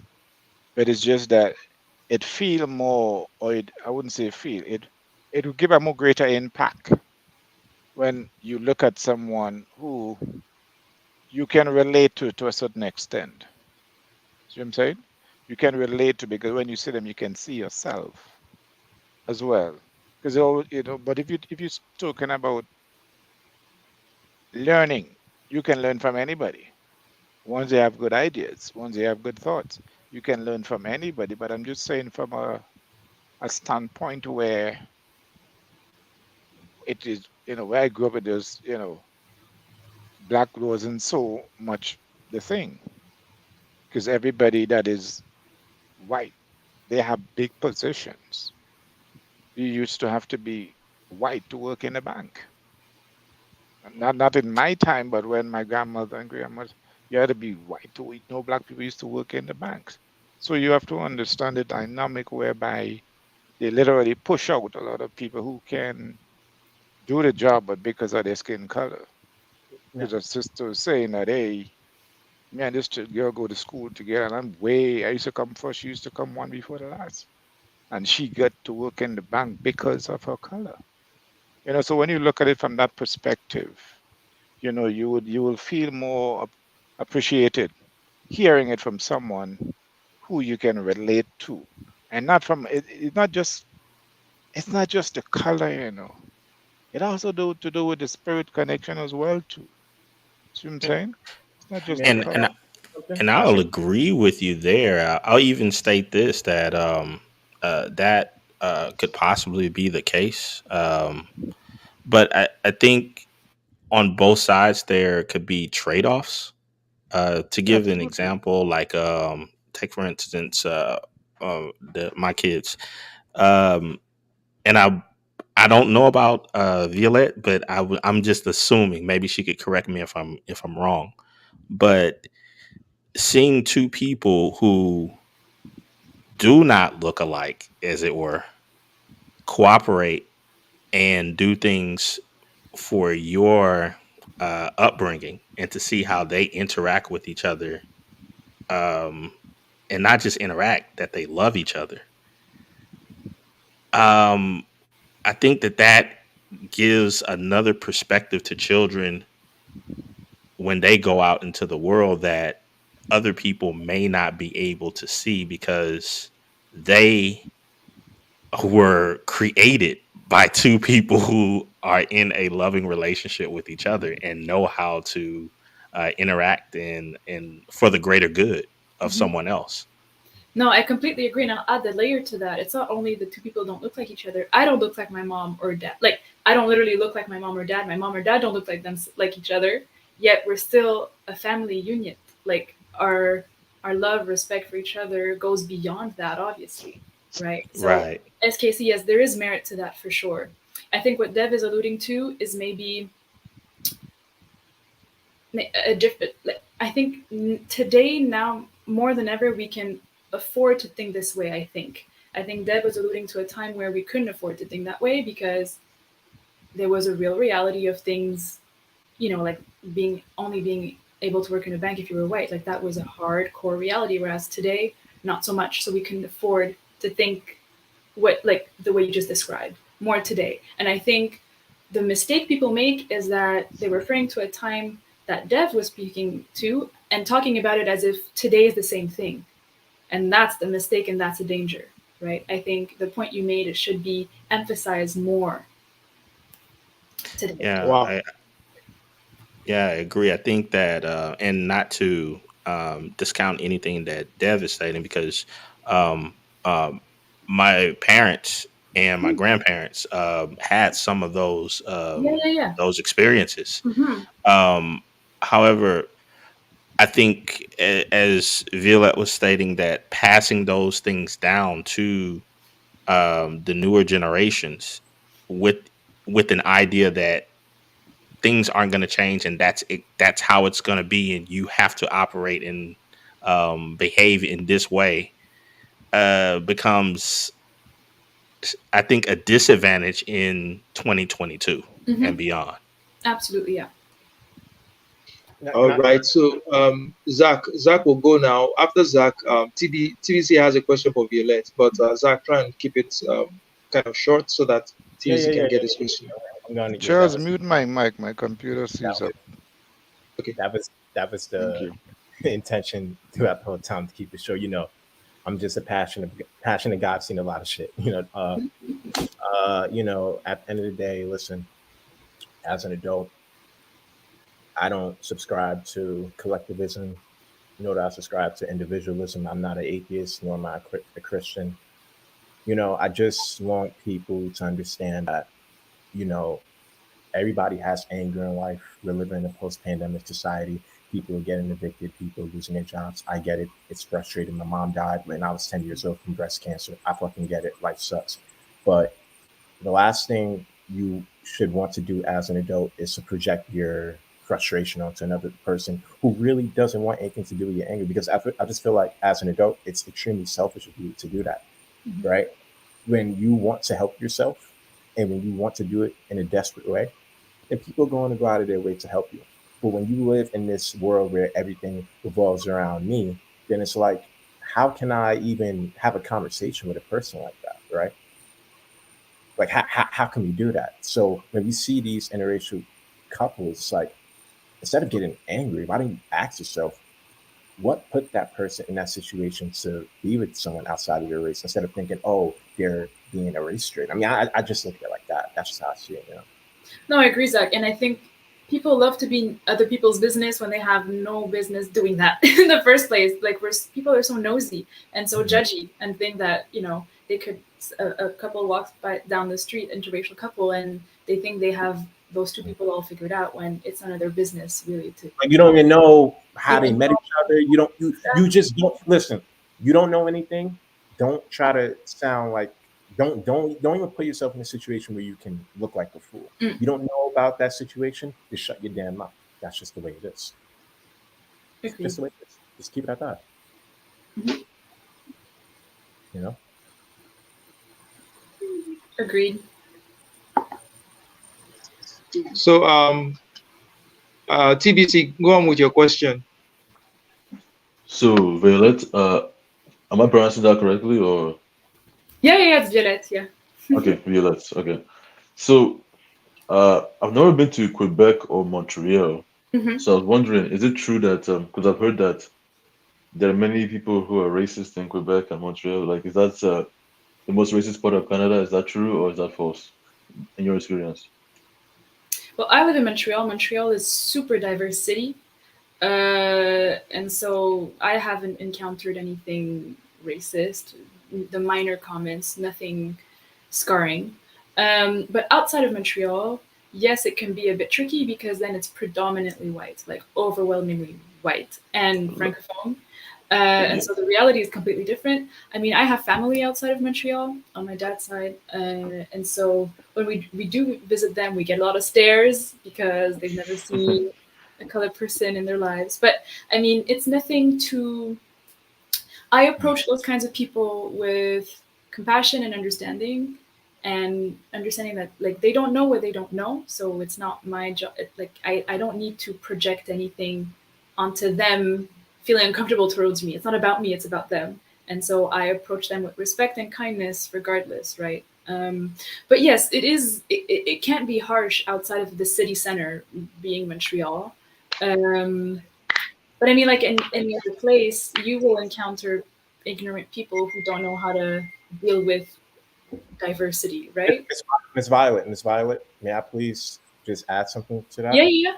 Miss Violet, well, number one, I just want to start off with saying how just gorgeous you are. Oh, thank you. Now, here's the thing, right? Now, with the word ignorance, I said this on Charles, being I was with Charles and Mr. Steve Jarrett Jordan.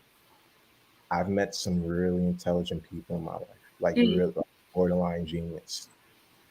There's just some stuff I don't think people are ignorant. They just don't have an interest. Like everybody in the chat, everybody in this chat room has a particular some. It's not that they like voluntarily just want to be a hater. No, it's just that just isn't their interest, right? So here's the thing: when someone sees an interracial couple, right, or when you see a gay couple, right, you can be against it as much as you want. Like, cool, right? And they're entitled to feel that way. But it's only going to be an issue. And again, this is just the reality we live in.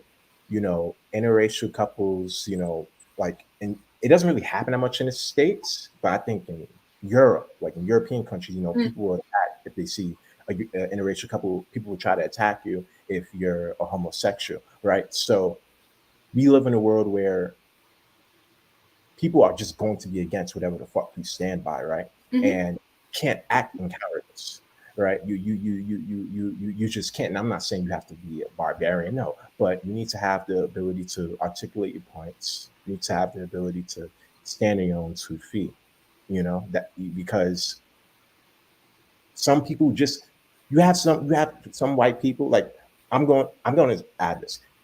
I know some white people personally, not personally, but know someone that I know personally. They don't want shit to ever do with a black person. And they're entitled to feel that way, right? It's not an issue to me. Like, I really don't give a fuck. But it's only going to be an issue when you attack me. And obviously, yeah. No one has ever attacked me for being around. Again, I have gay cousins. No one has ever attacked me for being around my gay cousins. No one has ever attacked me for being around people outside my race. So that's why, like, here's the thing. My dad grew up in a physical environment, worked for cable vision. People talk a lot of shit, but very few people are going to come to your face and challenge you, whether through a debate or a physical match. So that's what I'm saying. We just live in a generation now. People have everything to say online. When you're going to have the man, or when you're going to have to be when you're going to be a woman, when you're going to be man, when you're going to be whoever the fuck you want to be, and come to me face to face so you can talk about this shit like grown adults. Because me typing this shit online, I don't do shit like that. My dad was born in 1970. We don't do shit like that. You have a problem with a specific individual, you're gonna be fucking man enough, whether you're gonna go on a fucking plane or drive to that fucking state and talk to that person. And not one person has fucking done that. So I see all of these fucking YouTube guys, do whatever the fuck you want, type whatever the fuck you want, until you guys have the fucking balls to fucking come to me, come to Charles, come to you, and talk about this shit. I don't want to hear shit from any of you fucks.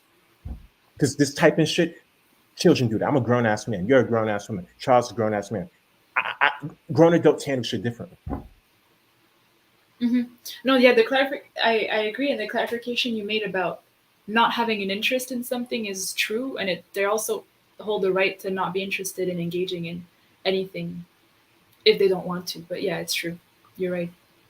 And they're entitled to feel that way. But I just feel like, listen, you really hate someone for dating outside of the race, I would challenge you I would challenge that specific individual to lower their pride and ask that person, why do they date outside of their race? Why do they expose themselves to different cultures? But again, right, you live in a world where people want to trust what their eyes see, and people don't have an interest to converse. People don't have an interest. Like, we can handle this like grown adults. Listen, I could take you out to a nice restaurant and we can talk like adults. I don't even have to know you, but we can go out. We can, I'll take you to a fucking concert, and we can literally talk about this shit for hours on our differences. But nobody wants to do that. So how the fuck can I reason with you, right? I don't have a problem talking to anyone. I've been doing this shit my entire life, but these people don't have an interest to do anything. They just want to, I'm not even going to say stay in this box, because they aren't living in the box. And again, the most intelligent people I know don't want shit to do with black people. And great, but I just feel like we should all live our lives with a certain amount of curiosity. But we should all be curious. I'm curious, gentlemen. You're a curious woman. Let's all be curious and talk. These are two things. These are two ways how we're going to settle this. We're either going to be grown adults and continue what Charles is doing, having a debate or a roundtable to express our unique differences in life, or it's gonna have to be said with violence. And I don't want to have to say anything with violence. I'd rather just side with Charles and we can just talk about this like grown adults. Agreed. It's true.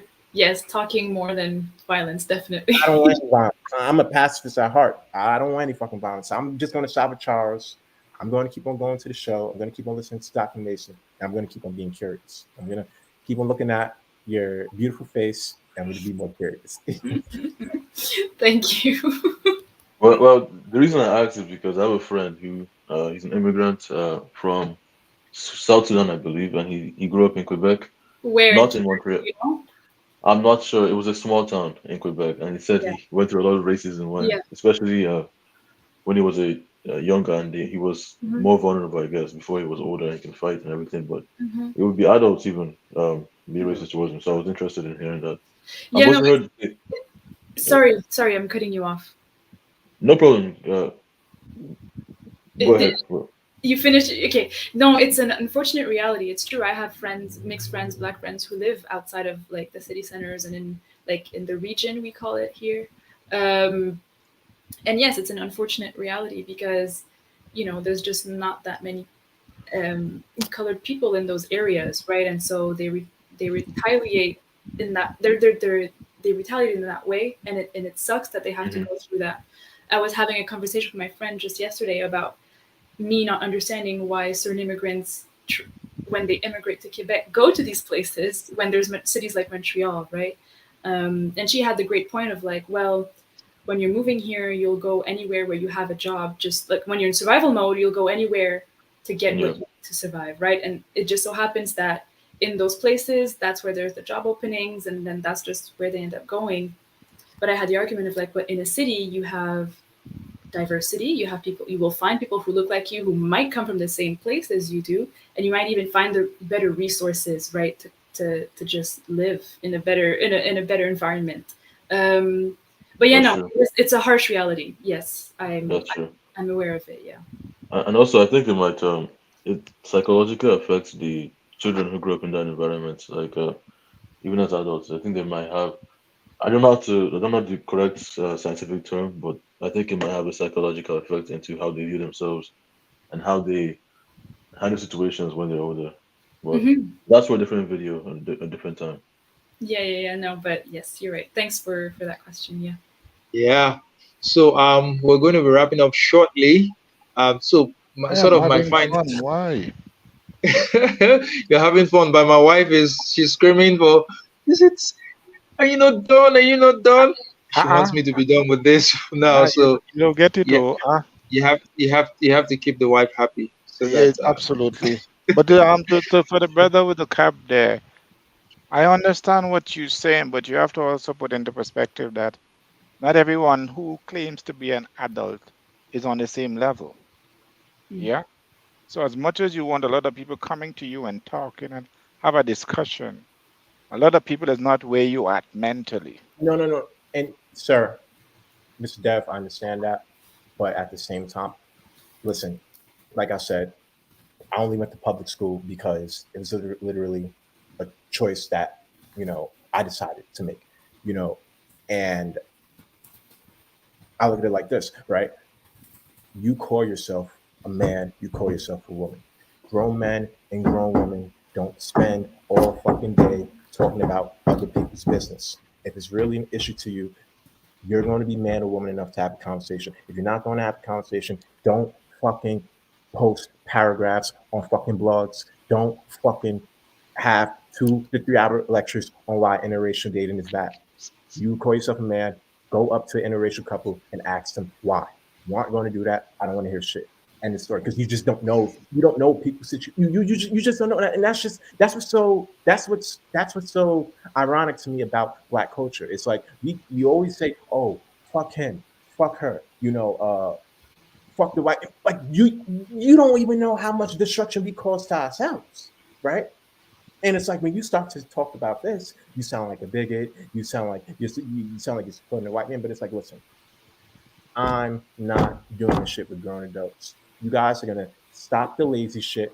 You guys are gonna start educating yourself. You guys are gonna start having these fucking conversations. That's it.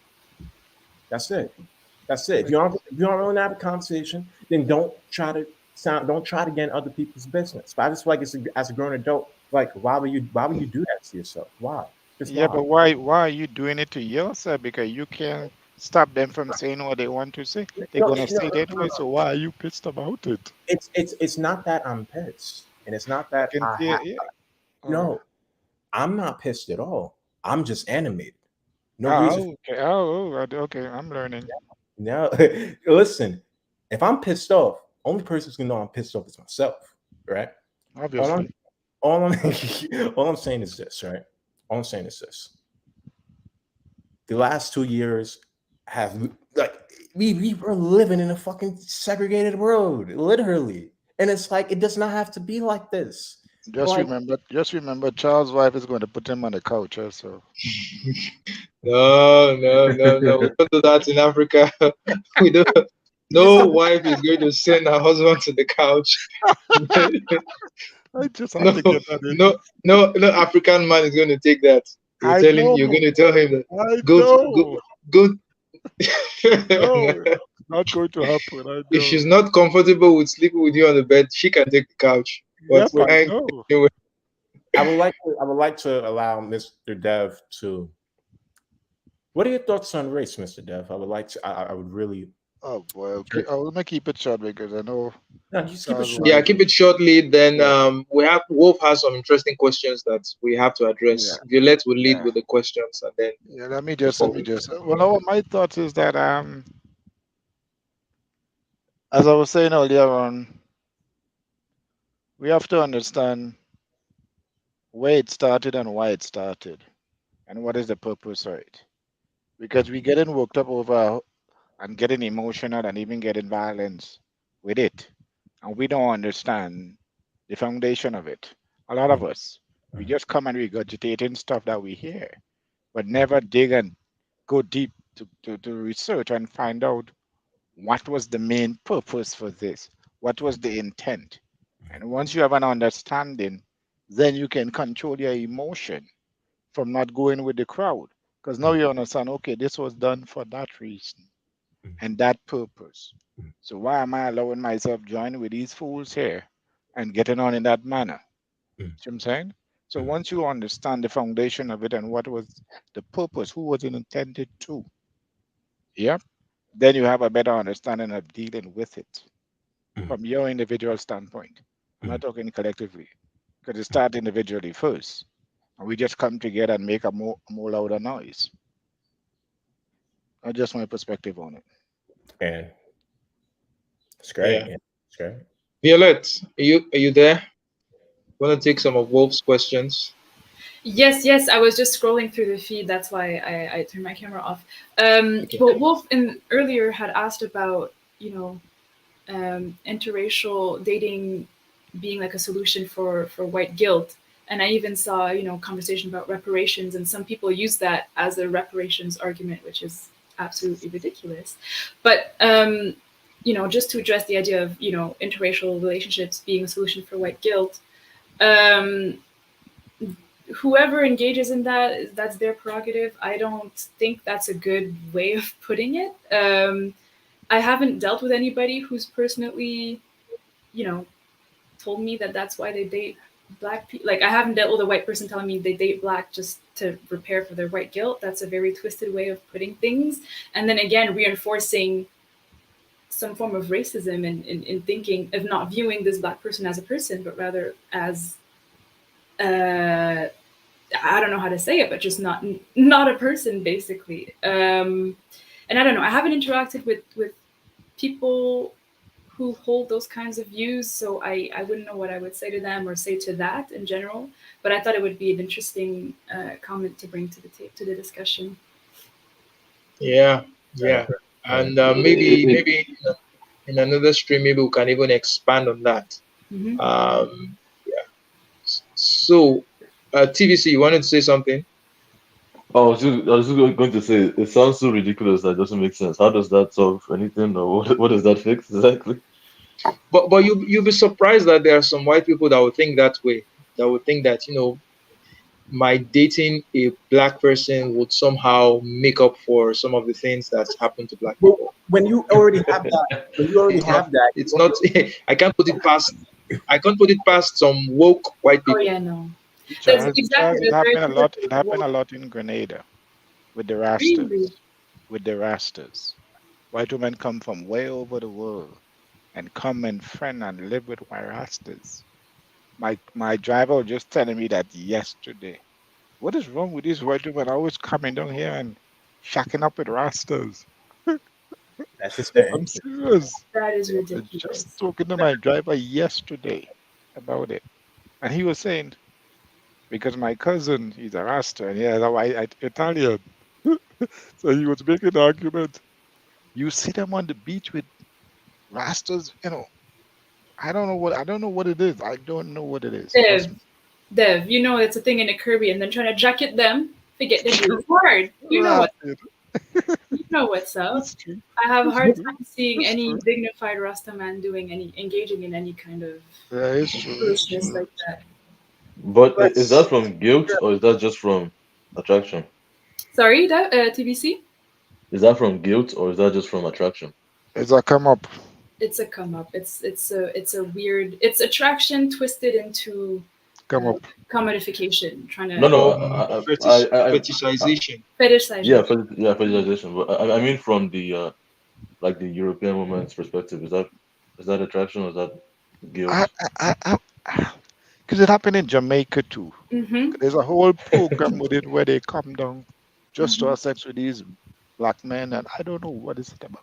It's a club that they have in Jamaica. These white, these English, and some Canadian, American I've heard Mm-hmm. about come that. Yeah. go to Jamaica just to have sex. Mm-hmm. I don't get it. I think when you already have Yeah. I didn't miss. Go, go, go, go, go, Go go. ahead. Go ahead. Go Go, ahead. go, go, go, go. Go ahead. I didn't go. Okay. So, Wolf, I'll answer your question now. I'll answer your question. So, first of all, I wanted to say a very big thank you to SKC for your super chat. I appreciate that, and also thank you for your voice. Thank you for coming in today. So Wolf asked the question about TVC will also help me with this. He said, what is the rate of fatherless homes in your part of Nigeria? How is it seen there when father bails on their kids? Is it judged or does the government step in to help? Okay, so let me take it from the first part. What is the rate? I don't have any official statistics, but I don't think it's as bad as it is in the US.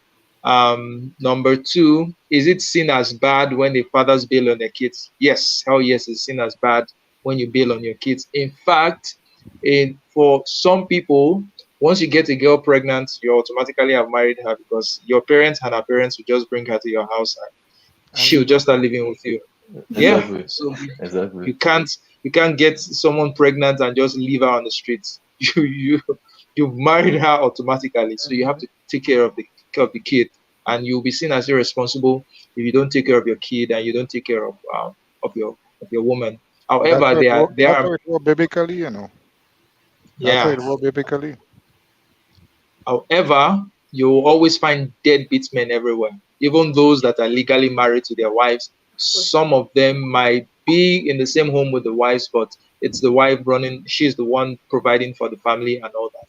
But society frowns against it. It is never acceptable that, if people even get to hear outside that it's your wife that's holding the house, it's sort of a shame or sort of a stigma. Now, does the government step in to help? Hell no. The government has not even finished helping themselves. So step in to help. You are on your own. We call it Oyo in my country, on your own. So the government doesn't step in to help at all. So TBC, if you wanted to add to all that, you can add to it. Yeah, the thing is seen as an abomination here. It's not that common. I don't believe. I checked the statistics a while ago, and it said it's between 10 to 13%, I believe, supposedly. But again, who knows how if that's even true in Nigeria? So who knows? Um, but yeah, the government is not helping anybody do anything.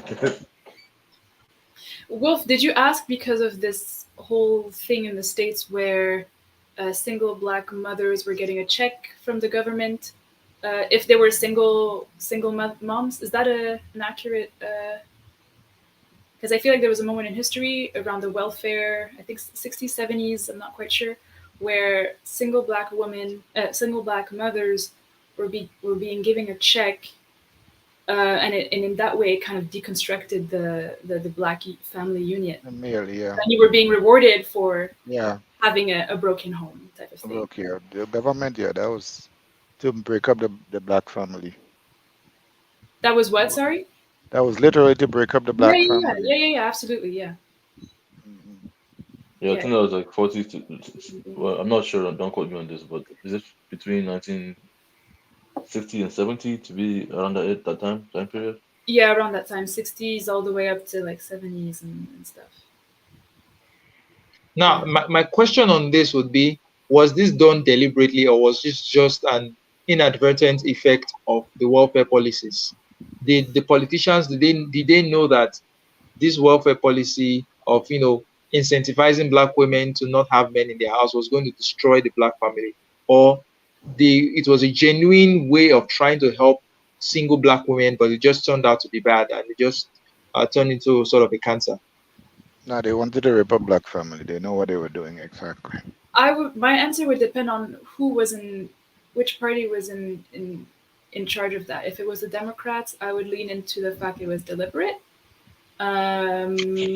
Because only because I think the Democrats have this image of being like the party representing black people. Yeah. I think the truth is they have a much more sinister agenda behind that, which is why I answered the way I did. But that could come into a very controversial political conversation that maybe we're not apt to have today. But yeah. Sure. Based on the time period, I believe it's deliberate as well. I don't think it's anything Oh, done Lyndon Johnson was unintentionally. Especially because, like, if you read the lectures they had, I Mhm. forgot where I saw that. This was a couple years ago. I saw something took on a lecture, and it was a plan to we can break up the family and all that stuff. So, and Numerous now that's FBI. also applying to non-blacks as well in the United States. It's almost as if they expand, like they tested on blacks first, and then now expand on non-blacks as well. I don't Wow. know. Wow. It was target That's for amazing. black, but then it spill over into the Yeah, white people. It exactly. was more target to the blacks because remember So what's the end at those game? time, well, no, at those time you had the Black Panther, you had the black movement around the world. Africa was just, getting their foot off the ground with the apartheid and all of that. So they wanted to shut it down in America because they don't want those people to rise up. So they start offering these mothers money to look after their children. And the man, the woman feeling empowered. Okay, you ain't bringing in the money and getting the money from the government, leave the house.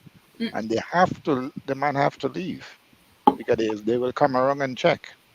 The only reason why I'm giving you the money is for the man to stay out of the house. You know what I'm saying? And it's still happening today. That's wild. That's wild. But my question is, why would they want to destroy the family? What's the end goal? I mean, Well, the family is what's like of The a family, strong. It's like this. the union, yeah. If your family is solid, well then that makes for unstoppable individuals. So as you There break you up the family, you have that also makes for an unstoppable society. So why would they want chaos? Because if the family breaks down, ultimately society is going to break down. It doesn't serve on the long run. It doesn't serve a greater purpose. not all family, just a very specific, just black family, and because it's part of the legacy of keeping people divided, right? And so that's one of the many schemes that they came up with. But the black But family now was they're growing at that expanding it. time too. They're expanding it to. You know, It's affecting white communities now. It's now it bled bleeding into through. white communities. It's spill over there. It spilled over, and they didn't anticipate that, and so now they probably Oh, they spread did it. not. So it's No, like a wildfire. They yeah, didn't anticipate it that it was wasn't going to for go them. that. It It just backfired. spilled over Uh, there. Yeah.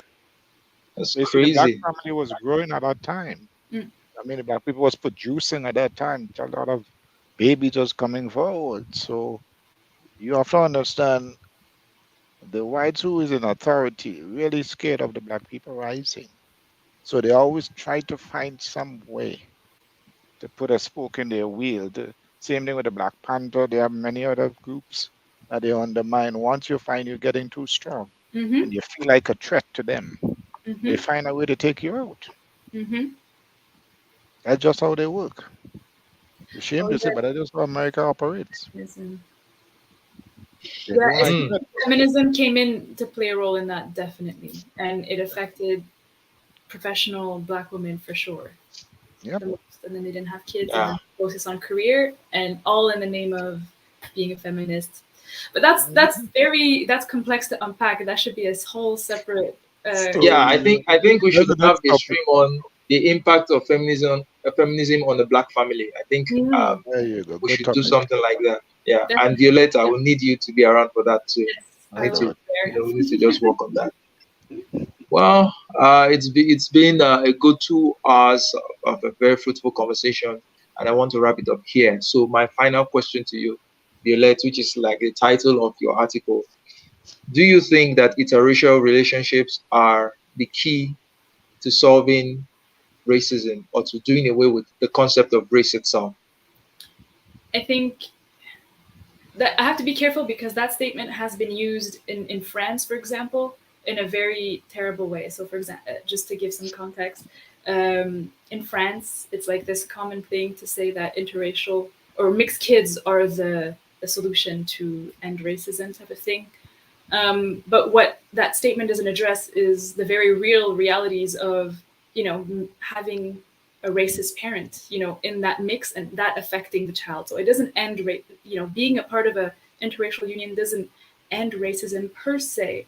But what I meant by my title was that in examining them, in examining the dynamics of interracial relationships, the politics behind it, the social and cultural aspects of it as well, we realized that, when we peel back layers, the whole taboo around it, the whole qualms we have about them, really just show us how inconsistent our views on race are, and then shows us that maybe the way we go about race is a problem, and we shouldn't have it. We shouldn't have anything such as race anymore. Fantastic, fantastic. So before we leave, Dev, just a word. Zachariah, just a word. TBC, a word. Then the final word to our lovely Violette, and we're done. No, me? Yep. Oh boy. Well, I just want to say, it's been great being here. It's very thoughtful ideas, something that all we can take away, and add to our lives in a positive way. And I think that when our minds can come like that together and bounce off ideas in a positive way, looking at the negative and the positive, but going away with the positive aspect of it, I think, we can go back to our community and impact it in a positive way. And I think it's just a learning process for us. And I don't think this conversation should stop. We should have many more of that, but not just having it on the internet, but spreading it out through the community, being part of some organization where these ideas can resonate.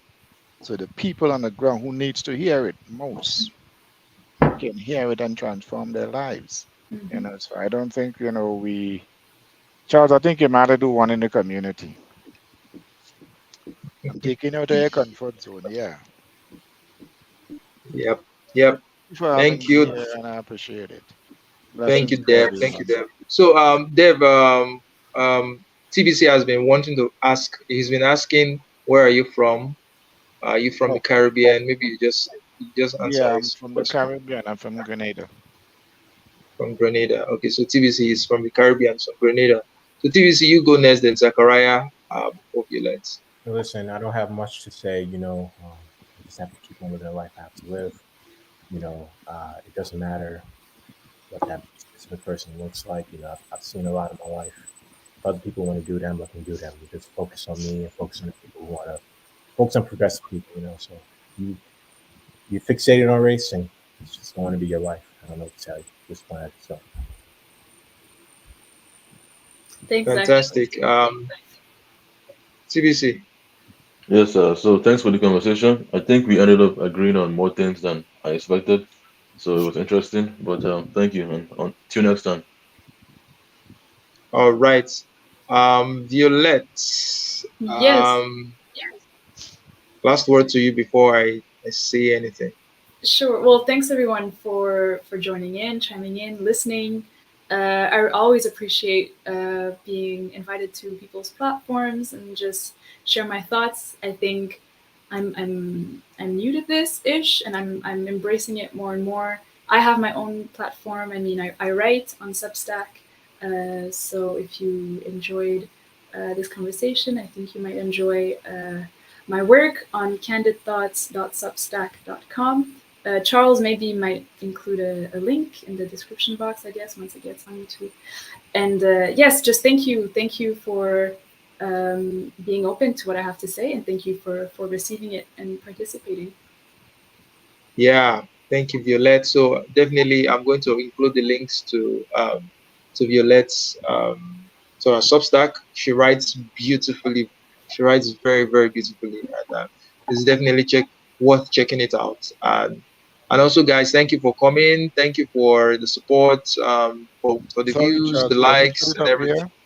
Can you put it in that chat over here? I can check it up. I can't put it up right now, but I'll immediately once we're done, I'll put it up. Or I will put it up in the Discord as well. Yeah. So also, guys, check out my novel on Amazon, my crime fiction novel. Yay! It also borders on race and colonialism. There's some debate on race and colonialism. So do check it out, get a copy, read, and I want us to probably have a discussion about it sometime. Sometime. So that's it. Good conversation today. It's always a pleasure talking to all of you, and I would catch you guys in another live stream. So all the links that you need to know, I'll put them in the description box. You can check them out from there. So, Okay. all right, it's bye for now. Ciao, ciao. Thanks. Thank Bye. you. Bye. Bye bye.